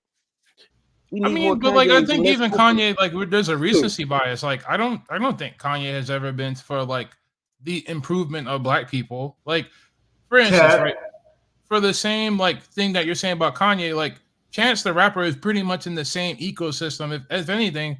They're technically don't put Chance and Kanye in the same sense. Like that's what I'm saying. Like that's what I'm saying. Like, but you talk about Chance. Like everyone's doing like champion. Hey, one mic. Let him finish. Yeah, like everyone champions Kanye for being this speaking truth to power. But like these would be the same people like, nah, man, I can't fuck with Chance. His daddy knew Obama. Like, you like, I don't like this is like someone who's in Kanye's circle, someone who looks up to Kanye, someone that aspires to be like Kanye. If anything, if you didn't release that trash ass album about his marriage, probably would be the next Kanye. So that's all I'm saying. Like, nah, he ain't got it. He ain't rolling with it. He ain't got it. Man, He did have the machine behind him. He did have the machine behind him. He did have that machine behind him, but he ain't the GOAT. What? Nah. All right. Yeah, that you got to come to first listen with that music tape, and we'll deal with that over there. That's crazy than the Matrix tape, bro. Oh my gosh. No, Chance was really on that trajectory, but not the Kanye. Kanye first 3 albums is just all like they was both from Chicago. They started. Chance literally said, "I met Kanye West. I'm never going to fail." So I guess he a lot of niggas say that, and they be failing. Definitely failed. All right, so real quick housekeeping. Again, live chat, not live chat. The call-in link is inside the comments. We've hit the 2-hour mark. Whenever y'all love to tap in. We'll bring you up. You'll get 2-3 minutes. We'll put a timer up. Make sure that you understand. If you have questions for us or just a conversation, let us know what y'all agreed with, disagreed with, and give us a little bit of your POV. In the meantime, I'll throw this out to y'all. Black people tend to get blamed for, in my opinion, like a lot of low socioeconomic culture. Is the power struggle more about racism or classism? Racism. Okay. Racism by far, man. There's no classism is based on race. Like it's literally a caste system. Black is the bottom of the caste system. It was a mental tournament. You were a slave. You didn't have any rights. So, like when people started getting this classism thing, it kind of gets away from our whole overall discussion, which is defeating white supremacy. Because you're like, it's not. It's like when we talked about last week the intersectionality, where you put all these different issues ahead of the real issue, and it's the issue is that you're Black and American. So I'm not saying this in a defeatist mentality that a lot of people might say, but I'm saying is you have to come to terms with the environment that we're up against, and you can't just walk in these things expecting that you're not going to get sabotaged. So that's all. I don't know about classism is based on race. There would be no classism if Black people didn't have to deal with this, because all of our wealth would still be here. So we would have a mixture in all the different classes too. And also, if you look at the higher class, like the 1%, it's like 99% white. So I don't think they're separable. The foundation, classism is a symptom of racism. Yeah. Whoever else wants to answer, is the power struggle more about racism or classism? Alex, I throw it to you. Race. For me, I would say like it's about classism, and I think it's about classism, but like I do think that race to a certain extent is used to kind of keep people divided and to pretty much dictate who is at the bottom. But like I think more than anything, like the reason why I wouldn't say it's completely about race, because like I'm not saying people completely transcend racism, but I do think the richer you are as a Black person, I do think to some degree, like you're not necessarily facing the same problems that a poor Black person is facing, or a working class Black person is facing. Like even like in legal problems, like the more money you have, the more you can, afford a better legal counsel. Whereas, brothers and sisters who kind of get caught up in stuff, and are innocent, like they don't necessarily have that. So, me personally, I think if I was a billionaire, I don't think I'm gonna have the same problems that a poor white person is gonna have. If anything, like I might get treated a little bit better to some extent. You ain't gonna have the same benefits as a white billionaire. No, not at all. So it has to be about racism, because even at the highest class, there's still racism. And if you go back to the founding of this country, it was about race. It wasn't about class. It was there was specific language in our Constitution that dictated slavery, and that created the caste, that created the classes. And now people get to be like, oh, well, it's all about class, and that's how they dodge the whole racist thing. I'm not saying that racism doesn't have an effect, but like it's the number one thing. Like I don't think that like the people in charge like really care about like keeping Black people in X circumstance. I think they care about making their money and keeping their money. The people who created those systems did, and they put us at the bottom. And there's people that now maintain that same system. The people. Hey, Johnny Alex, I know y'all can keep going at this. I think we got a couple callers in the back. Yeah. G, bring the first one up. We got. I apologize if I'm saying this wrong, but it looked like Sudoku. A couple callers in the back. Sudoku, Sudoku, can you hit the mute button for us? Apologize if I'm saying this wrong, but it looked like Sudoku. Yeah, you're echoing in the background, Sudoku. All right, so Sudoku, I just muted you. Go ahead and turn your joint in the background all the way down, because we can hear the echo. And I'm gonna take you off mute here right now, but make sure you turn down that background. Turn your joint. All right, so Sudoku. when you turn that down, we're gonna come back to you. We got Kofi back in the building. Kofi, what's good? Do you hear us? Yeah, I hear y'all good. Welcome back, brother. Thank you. Thanks for having me back. I mean, I like the conversation that you guys are going on right now. But I think I need to make, I don't know if I missed it, but as far as like, it kind of seemed like there's a socialism versus capitalism, when in the United States it's not supposed to be a versus. One's supposed to check the other. If you have total capitalism, the reason for capitalism is to maximize profit by any means. And I believe, brother, you were saying that if for instance, the Republicans right now, they're trying to roll back child labor laws, right? EPA, right? CDC. It means you could sell anything, you could charge anybody how much you want them to get paid. If you want to pay someone $1, they can't do nothing, right? You can't do that. So if we all know about what happened in this country with when everything went bad, saying when everything went up under, you had to have social safety nets, right? You had to have social safety nets. So social safety nets would be Social Security, right? So the safety nets would be certain health care that you get for free. Social Security would be the FDIC to make sure if the bank goes out of business or whatever, that you will still have your money that you invest, right? So socialism checks capitalism. So you just can't have total socialism, and you just can't have total capitalism. So it shouldn't be what's better for us, capitalism or socialism. We need, yeah. I guess I'll ask you this question. And it's a question that we asked to the panel earlier. It's like one of the early clarifying questions. Yes, I agree, especially within America. Like socialism and capitalism work hand in hand. But if we're speaking for the progress of Black people specifically, do you think that it is better to fight for social equality, or to push for better, like more power within economics? Yeah, I'm glad you asked that question. This is going to be my last hot button topic. So, from FBA paradigm, from my view, they pretty wants to be dominant in the perspective as far as like everyone bow the knee to them, right? And we're talking about power here. No one gives you power.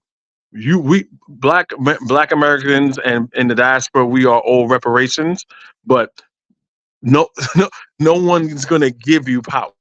And I believe that I don't think white people are going to give us what they owe us, because number one, we laid the foundation for this country. So basically, you're putting a gun to their head like Nito Brown in New Jack City and tell them to kick rocks. That's not going to happen, right? So I think we have to do what the example you showed there with Dr. Claude Anderson. Get whatever resources we have, with or without reparations. You have to think without reparations, and get your resources together, right?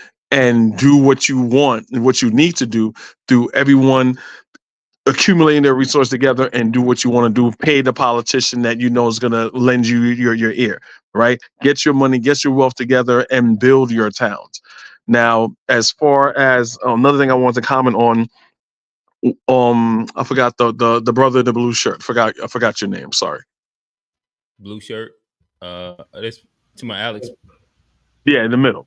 Yeah. That's Trey, FBA Trey. Okay. He said something, and FBA kind of like you guys kind of like boggle my mind. You guys are my brothers, but certain things you guys say I really don't understand. Black American freemen, bro. It's just Black Americans that aren't immigrants. That's all it is. I mean, it's just a lineage. It's not okay. A rose by any other name, still a rose. You said something as far as like I'm trying not to be disrespectful, but when you say we need reparation, right? I'm not arguing that. You need that, right? But I think when you have a conversation between about getting reparations and to get sovereignty, when you talk about the brother up there in the corner with the red hat, I think what I think everybody, I think what you guys are missing is that you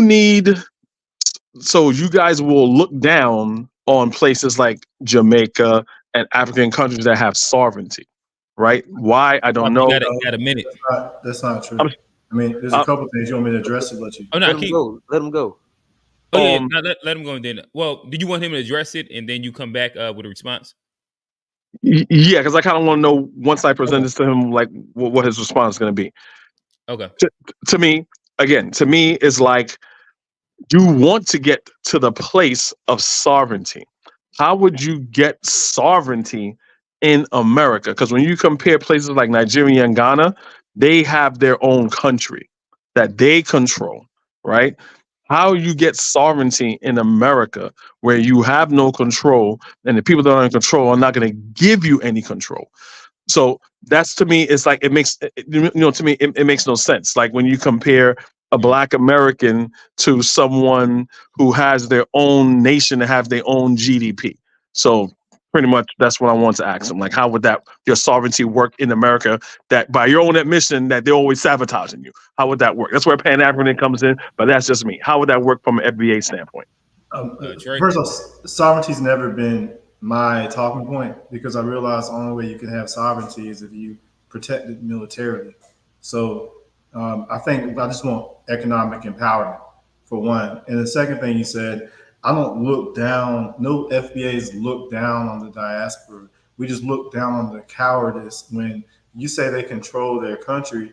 They don't even control their shorelines. There are places in Jamaica that British own it and you can't even go there. And they don't even control their resources. So it's like for what we've been able to accomplish as a small minority in the belly of the beast, we would just like to see that same, energy in the diaspora versus them coming over here and benefiting off of what we built while looking down on us and calling us xenophobic just for representing our lineage.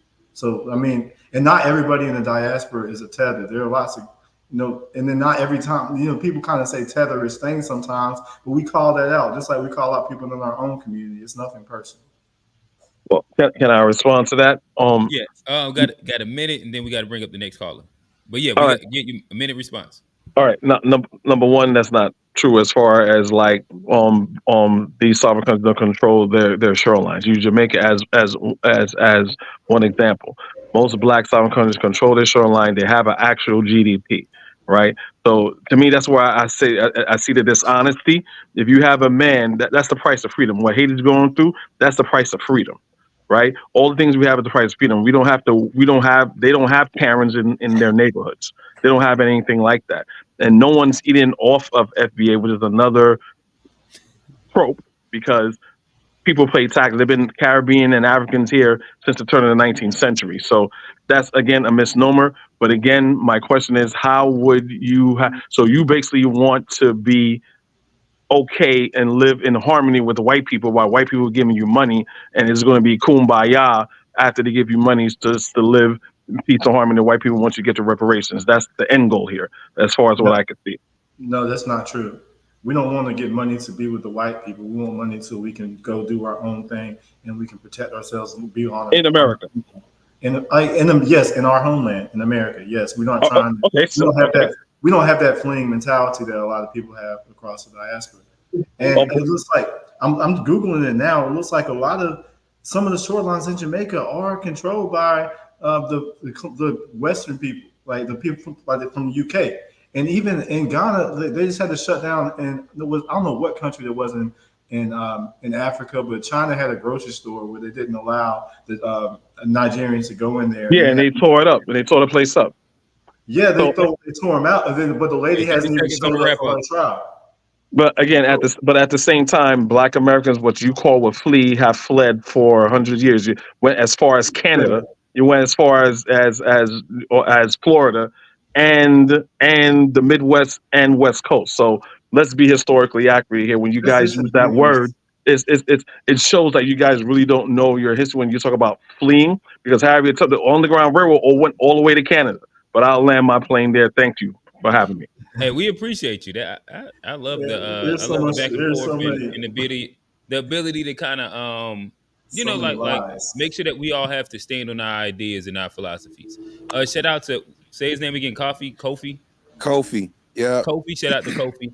Damn, Trey, you let him eat you up like that, man. No, I didn't get a chance to respond, bro.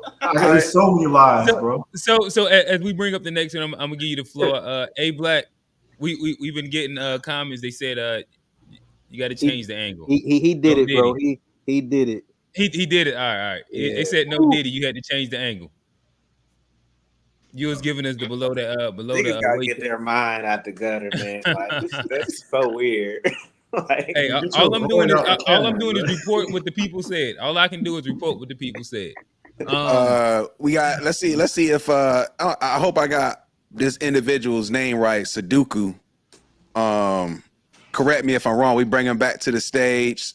Sudoku, you want to come off mute or?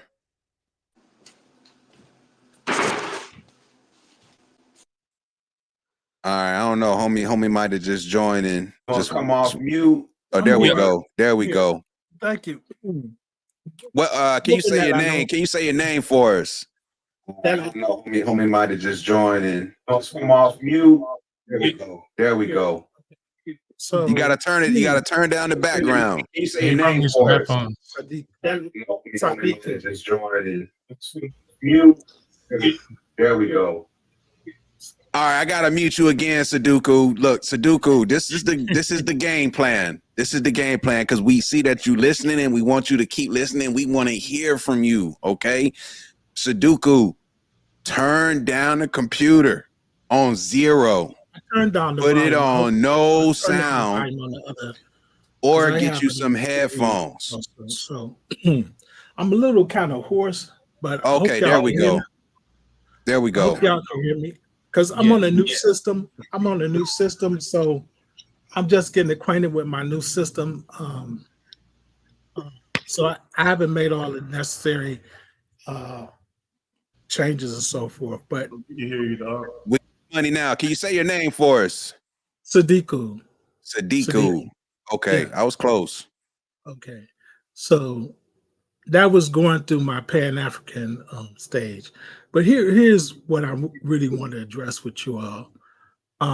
Specifically, I want to address the last person that was on stage. I want to counter some of the points that he brought up because he was lacking in a lot of knowledge in a lot of ways, a lot of, the subject matter. He was not fully abreast of what he was talking about, as far as Africa. I mean, because I can go through this like hardcore, like really like a jackhammer and a drill and crane and everything. I'm serious though, because first, African countries don't even control the waters off of their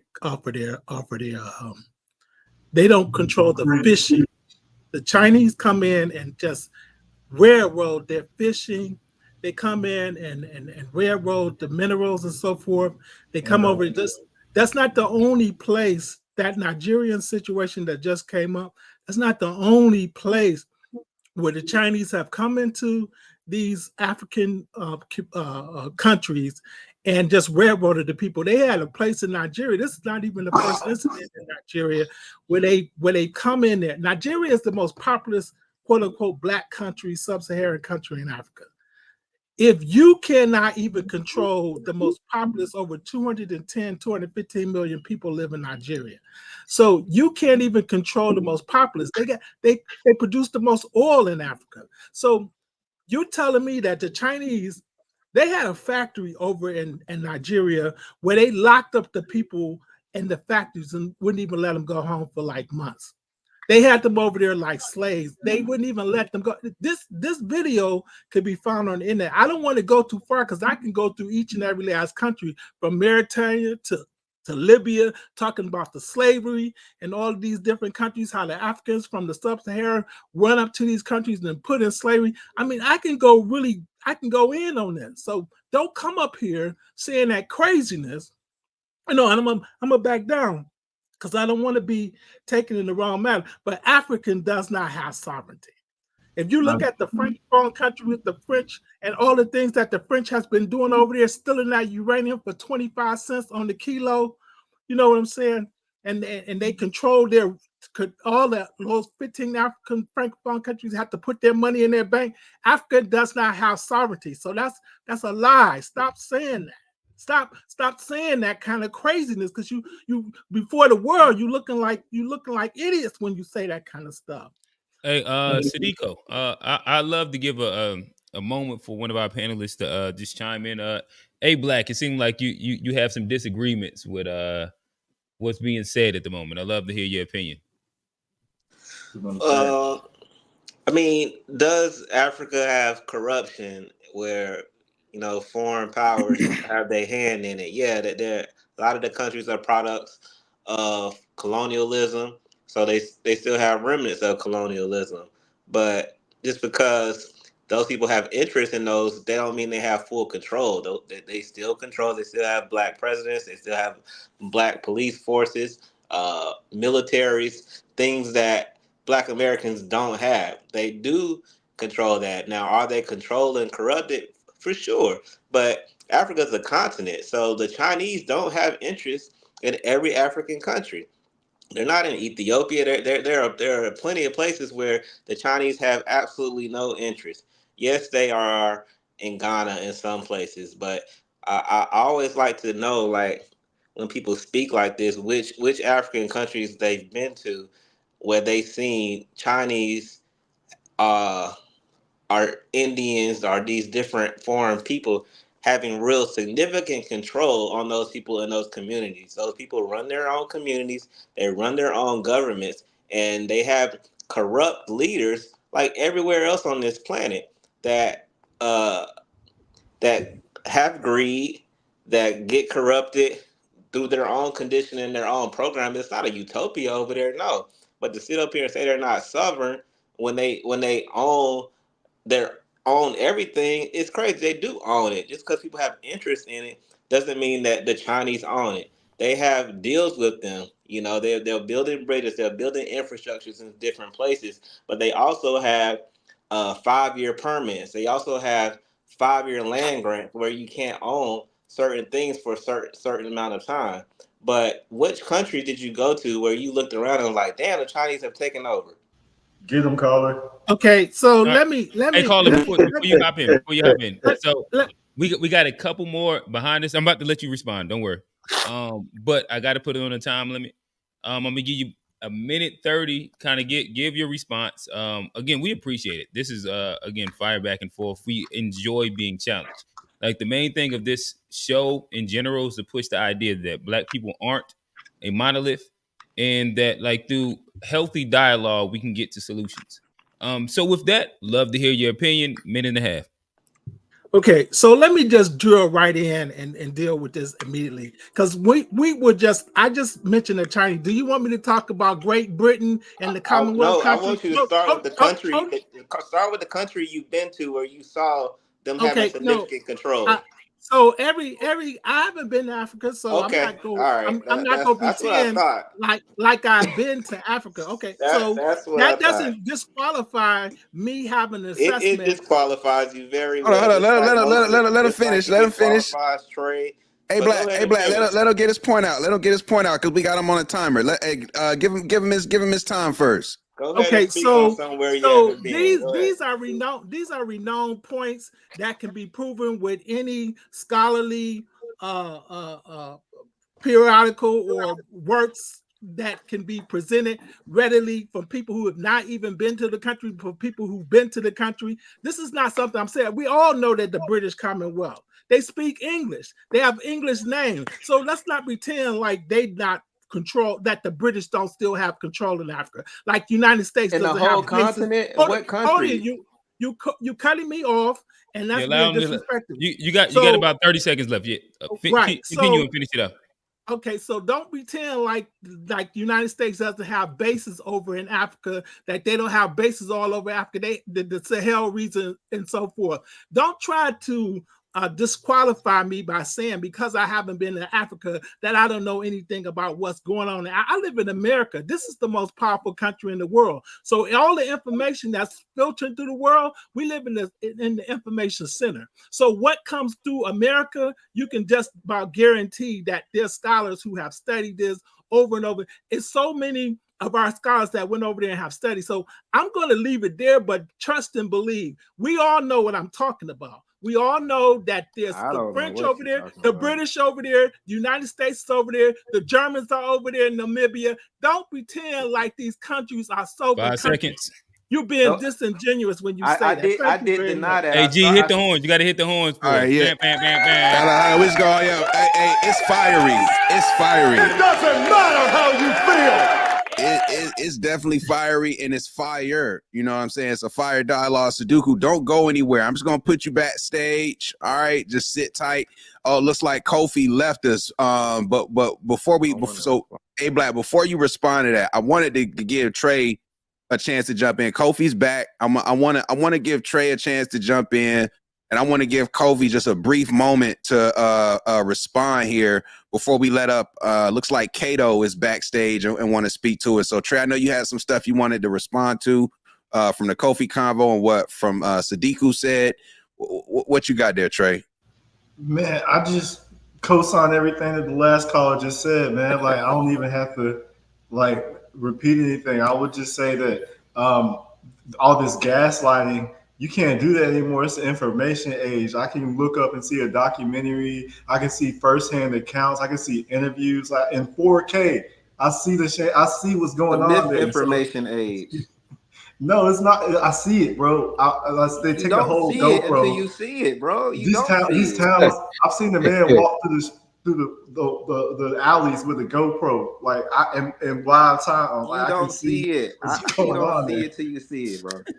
So just for clarity, A Black, are you saying that niggas who've never been to Africa can't have an opinion on Africa? Is that what you're saying? You can have all the opinion in the world, but when your opinion is way left, I need to go to the source. So the opinion of some of these FBA opinions always comes from people who've never been there, which to me is rooted in a lot of their anti-blackness and a lot of their anti-Africanness. Because you're speaking on a place anti-black. Yes. Because Africa is black too, the blackest continent in the world. Hold up, man. How you gonna call this nigga anti-black? The FBA representative? Come on now. Light skin. Stop playing. No. Yeah. All right. So I am like I never denied colonialism in Africa, but last call was talking about they have bases here. They got bases in South Korea. Does America control South Korea? Does America control every country they have a U.S. base in? Or do they have certain interests that they share and benefit from each other? Like, you have to go to these places and not be talking about what you see and what you're told based on we in the misinformation age where propaganda is not new to anybody, where they can tell you and show you parts of Africa and parts of certain news, so you have a certain narrative. But until you see, that's why I get this passionate, because when people say certain things, I know for a fact you haven't been there, and that's not trying to belittle you or put myself above, but I know that you can't say certain things until you see, until you feel, until you look around and say these people control their country. Can I just give a brief response real quick? Just because I've been to Africa. I've seen the investment from China. I could see the clear influence from their former colonial powers. You saying those things don't exist? I keep saying that. I've never said they don't exist. I'm saying that they haven't encroached enough to where you can say they control those people anymore. They have influence. Yes. They have certain programming and conditioning like we have over here. Yes, definitely. They have fumes and remnants of colonialism in different places that had heavy colonialism. They had it in Nairobi, they had it in Ghana, but if you go to those places, they are predominantly black. They are predominantly ruled by black people and black power. Hey, before y'all hop in, one, we got a call in the backstage, so we want to hop to that. But I actually would love to hear Alex's opinion on this. Before we throw the Kofi, and then we'll throw to the upcoming callers. So Alex, I'll give you kind of your time. Kofi, we'll give you about a minute to kind of give your perspective, but we got to bring up the next caller. And Kato, you up after Kofi if you listening. Alex. Yeah, like it kind of hurts my heart whenever we have these divisive conversations, but I don't think that, like, I kind of agree with A Black. Like, I don't think that African countries are any less sovereign than any other country. For example, I think Sudoku, he said that, like, there's military bases, but there are military bases in Germany right now. My dad was stationed there when I was a little boy. In addition to that, like, as far as like investment goes, like, I think we need to understand what China is on the world stage. Like, they're not like some like second grade country. Like, they're literally like neck and neck with America. So it's not unusual for them to have property or provide property. And my bad. Huh? Who's neck and neck with America? China. Like, as far as like economies go. So like I understand what the caller is saying, but like I do think that to some extent, like, this conversation is kind of dated to some degree, because I think people need to understand that, like, slowly, like, there is like a new movement to de-dollarization with like the BRIC countries. So that's Brazil, Russia, India, China, South Africa, and a few more countries that are pretty much trying to supplant the value of the dollar. So I do think there we go. It's called BRICS. There we go. Yeah, like while I do understand what everyone is saying, like a country as powerful as America is even that threat of being supplanted. So I don't know. Like, I think that's just a general power dynamics of countries in general. But okay. Yeah. China's economy is hurting though. Just so it's hurting. Yeah. Like, it's not all this, and then BRICS doesn't even include like anything in Africa except for South Africa, which is ironically ran by mostly white people, and like actually there. So I don't know if like there's something like they're getting out one colonizer just to welcome in another one. It's almost like you say they're a culture. The president of South Africa is black. Hey, let's go to Kofi. Run by white people. Hey, fellas, real quick. Hey, fellas, real quick. Let's go to Kofi. Kofi, you got a minute on it. Yeah, the president of South Africa is black. Number one. Anyway, these are the same people that took Israel to the UN for genocide in Gaza, but that's not here or there. But the black people have the wealth, and the white people have the wealth. See, now you're moving the goalposts. You say it was the president was white. Now you asking me a different question. They run the country, but they don't have none of the wealth. That's kind of crazy, right, or not?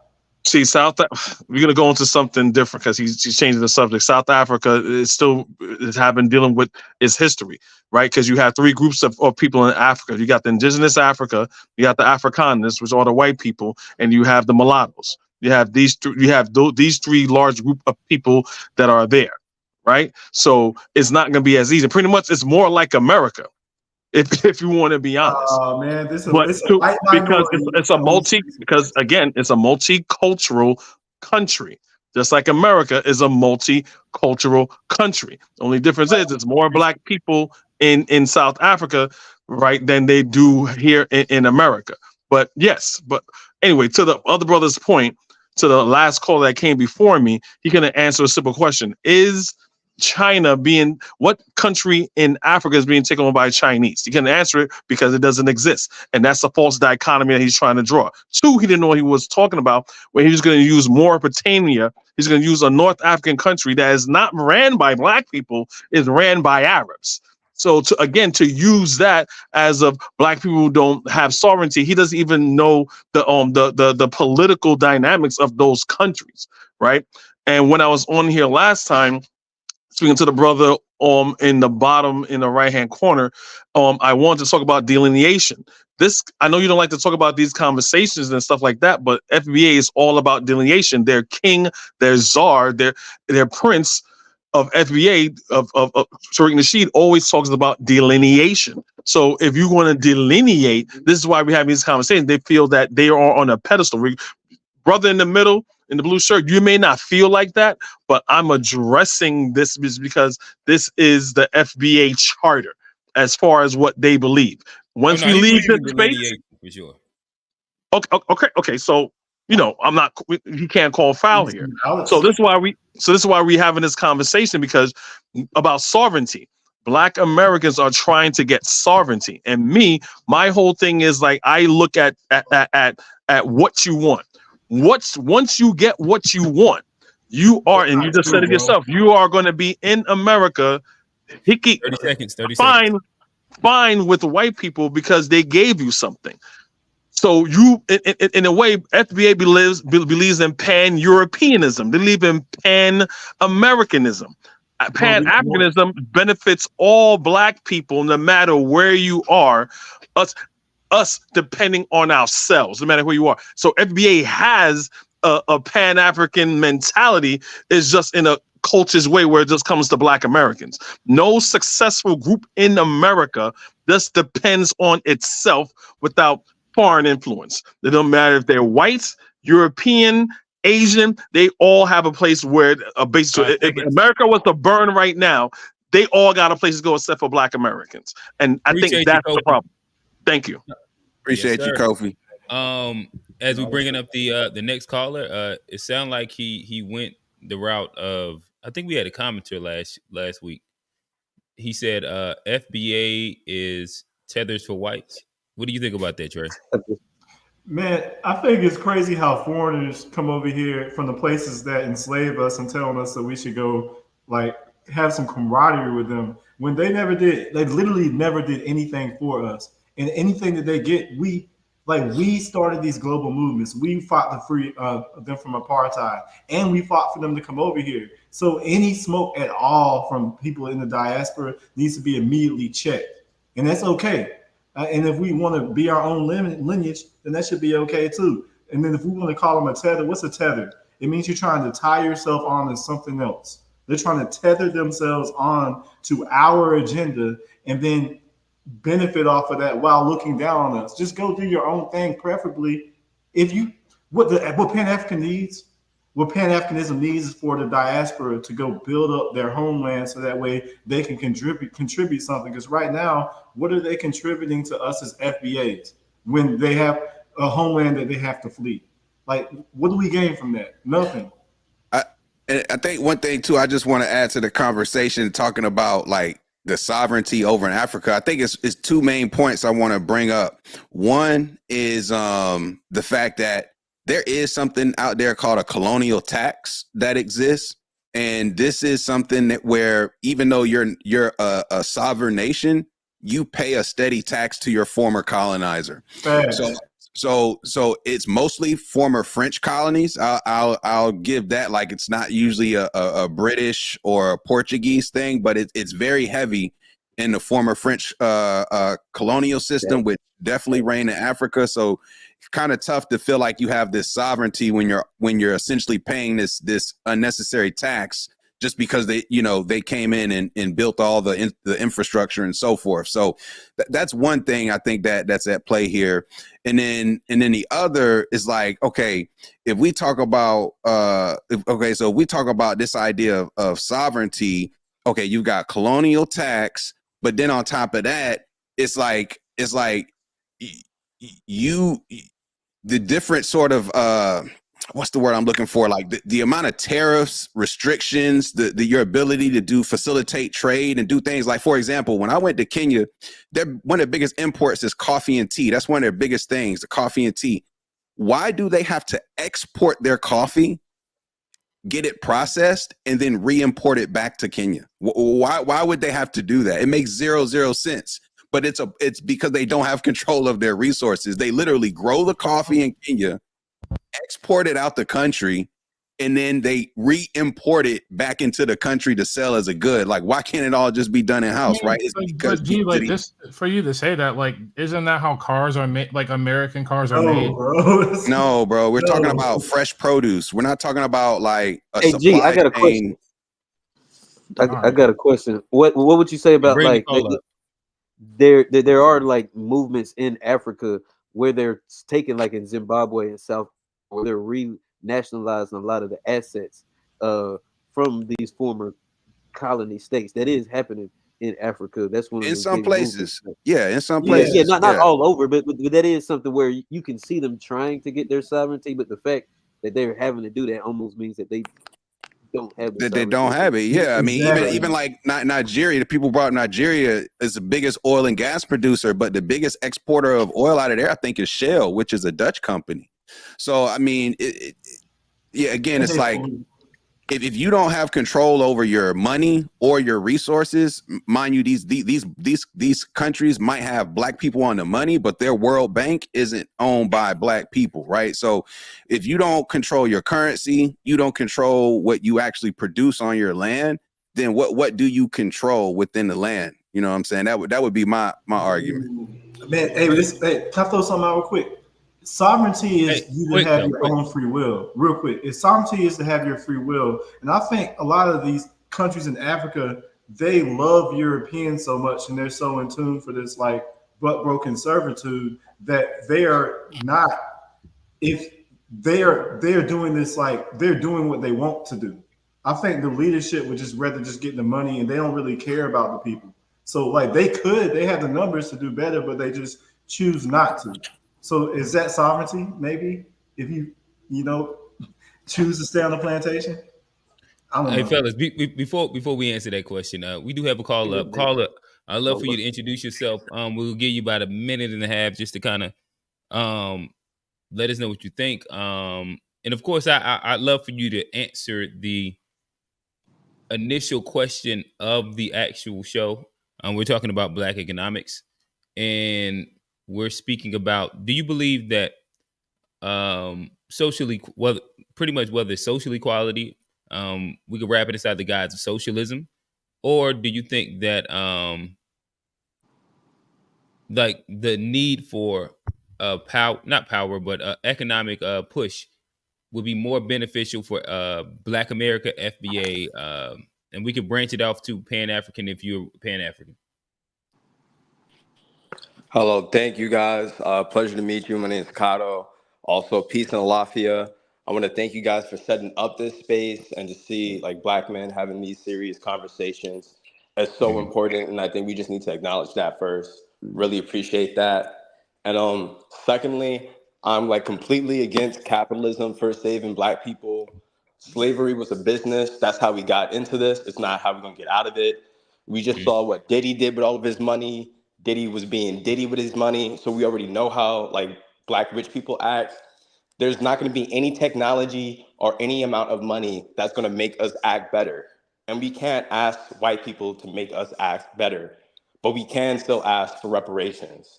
And I don't think we lose anything from being as brave as we can possibly be, because like we're the descendants of slaves. So if the descendants of slaves could liberate us to have this conversation, we could figure out reparations. And I'm saying that as the grandson of a Gullah Geechee woman and like a Trinidadian grandfather. Like a lot of people are really serious about FBA, but they're not serious about finding out about their lineage and owning the land that they come back from. We talked about 40 acres and a mule.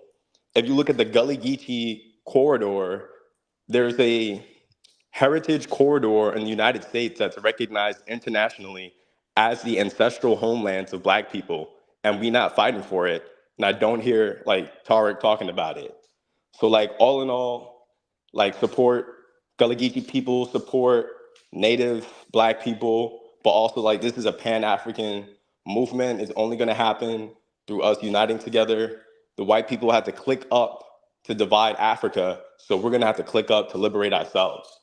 And if we wanna be sovereign, we're gonna have to be diplomatic in the first place. So diplomacy is always at the center of this. Got you. Panel, what y'all think? Hey, real quick, before they answer, are you from South Carolina? No, my grandma is. Okay, got you. Panel thoughts. Real No, quick, so how do you? You can go, John.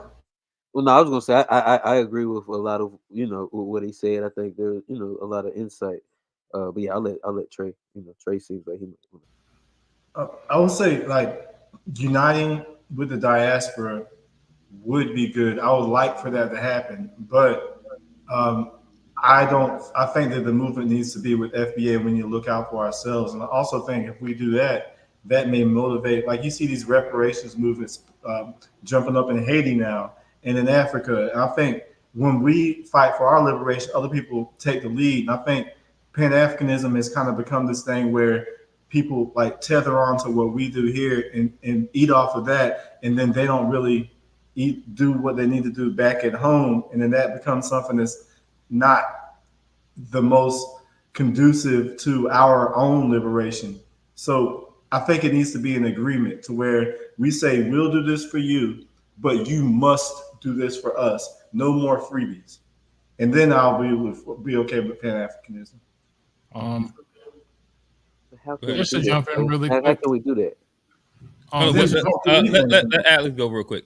Yeah, just to jump in really quick, just to push back on the notion of that somehow the people of Haiti are being like tethering on to the fight for reparations. I'm not necessarily sure where you got that from, Trey, but like no, I'm not saying they're tethering on to the fight for reparations. I'm talking about if we do things over here that are beneficial to us, other countries will do things for them in their own homelands that are good for them. So I'm okay if you want to tether on to self-liberation, then by all means go do that in your homeland. But don't let us fight for something over here, then come benefit and then just leave your homeland to be damned. That's what I'm saying. Like I'm not against them fighting for reparations. Like I get what you're saying, but like Haiti is a part of CARICOM, and CARICOM is one of the oldest surviving integration movements. They have always been fighting for reparations. Like I would say just as long as anybody else. I think maybe you might be aware of it now, but they have always been fighting for it. And don't take my word for it, audience, but like one of the things that Trey said earlier was that the people of the diaspora need to kind of like fend for themselves and kind of like improve their situations. But like just look it up. Like, what are the fastest growing economies on the planet? They're in Africa. I get what you're saying, but like I do think that like a lot of this conversation is kind of stuck like in the last decade. The fastest growing economies on this planet are African. The African countries are like slated to pretty much be developing past like a point of like interest, so that people around the world want to invest there. Like, I get what you're saying, Trey, but I do think to some extent, like, I don't think we're having a conversation that's rooted in what's happening in current day. Like, that's all. I get what you're saying, but like, if we're gonna sit here and say like global economists around the world are looking to Africa as a place where emerging countries are going to come from, and that's going to be the spirit tip of like what is going to happen in the future, I don't think it's accurate to say that folks are around the world just not fending for themselves or not doing for themselves or waiting for somebody to help them or save them, or why they're not working on what they have back home. Like they are. Just because a few people might come over here to seek an opportunity that makes sense for them, that doesn't mean that people aren't back home doing the work necessary to build for a better future. But that's all I want to say. Trey, before you go, I know the back and forth, but I love to give the caller about 45 seconds to kind of wrap up their point, and again give responses or rebuttals to what was said. Kato, you got anything else? Yes, thank you. And I just want to clarify, my grandma's Gullah Geechee. I grew up in Brooklyn. My mom's from Compton. My dad's from Brooklyn too. But I got love from the South because the South is where my roots are from. And I just want to say, like, I'm really proud to be Black, specifically African American. We have one of the best histories of liberation. And we are the strongest voting bloc for like democratic, socialist, social policies by a lot. Like we beat everybody by 40%.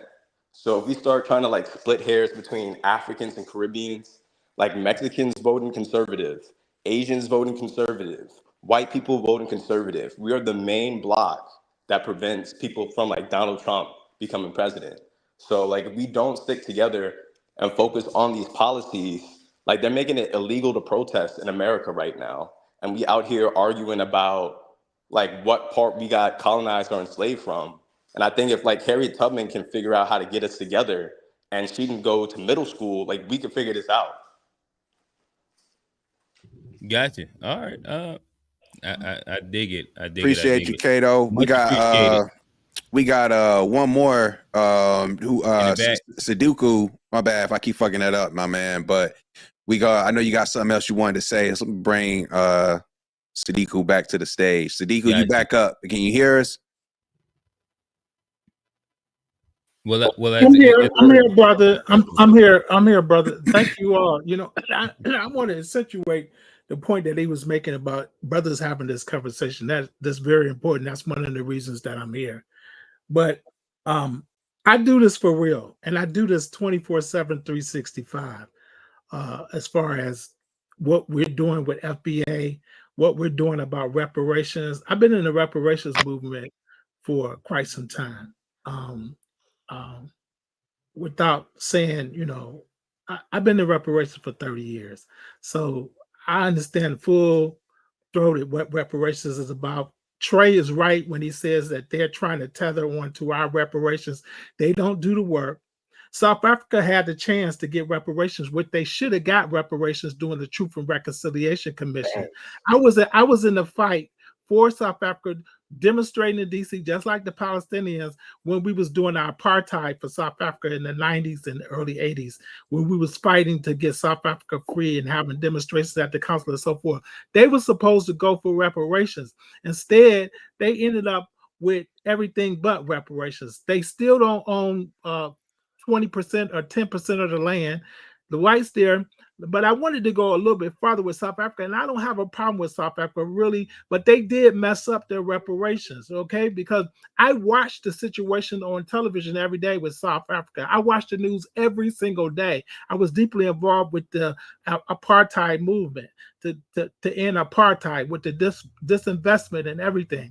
What I'm saying is that now the Indians control the whole information IT sector. It's called the Guptas. The Guptas have made themselves billionaires, and the only reason South Africa has any tech industry is that the Indians control it. They run it. So that's just one example.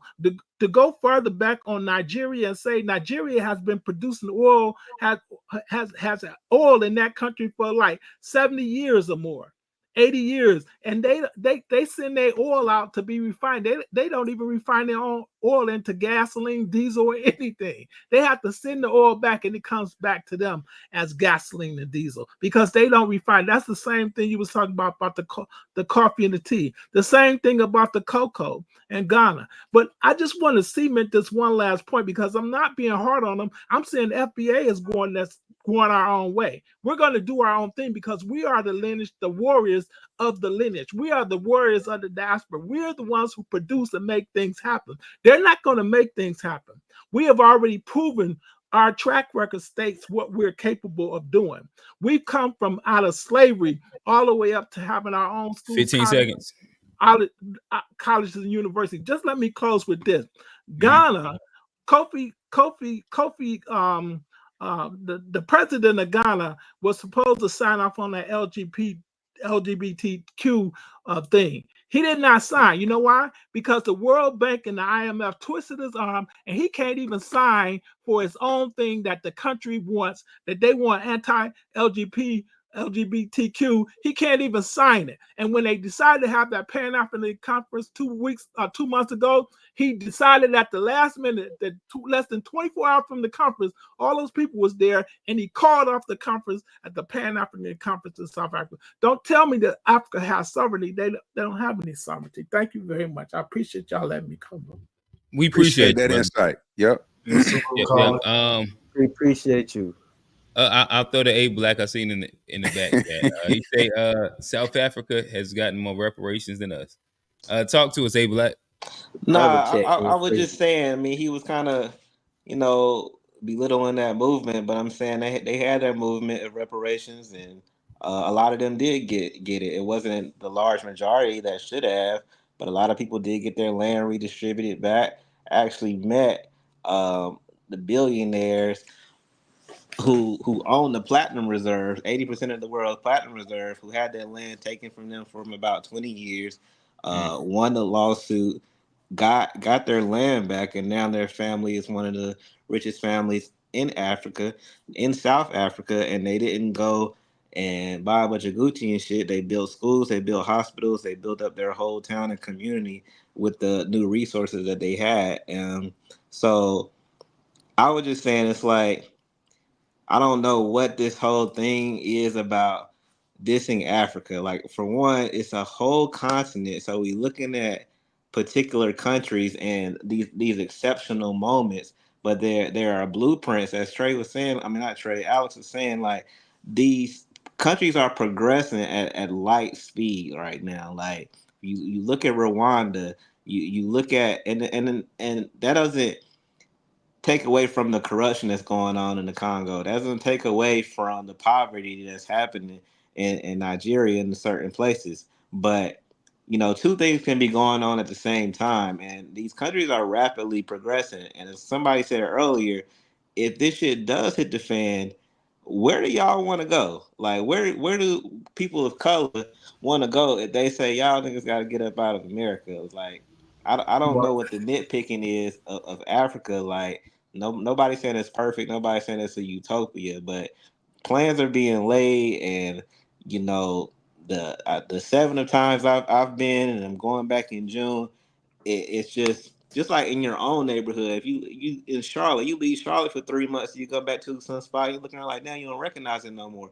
That's how they're progressing out there, man. It's like the people are smart. Trey's talking about people coming over here when it's like a point percentage of Africans that come here. Like, most of them don't even really be wanting to come here like you think they do. Well, Like, that's not true. they don't think about America like that. But Statistically, that's inaccurate.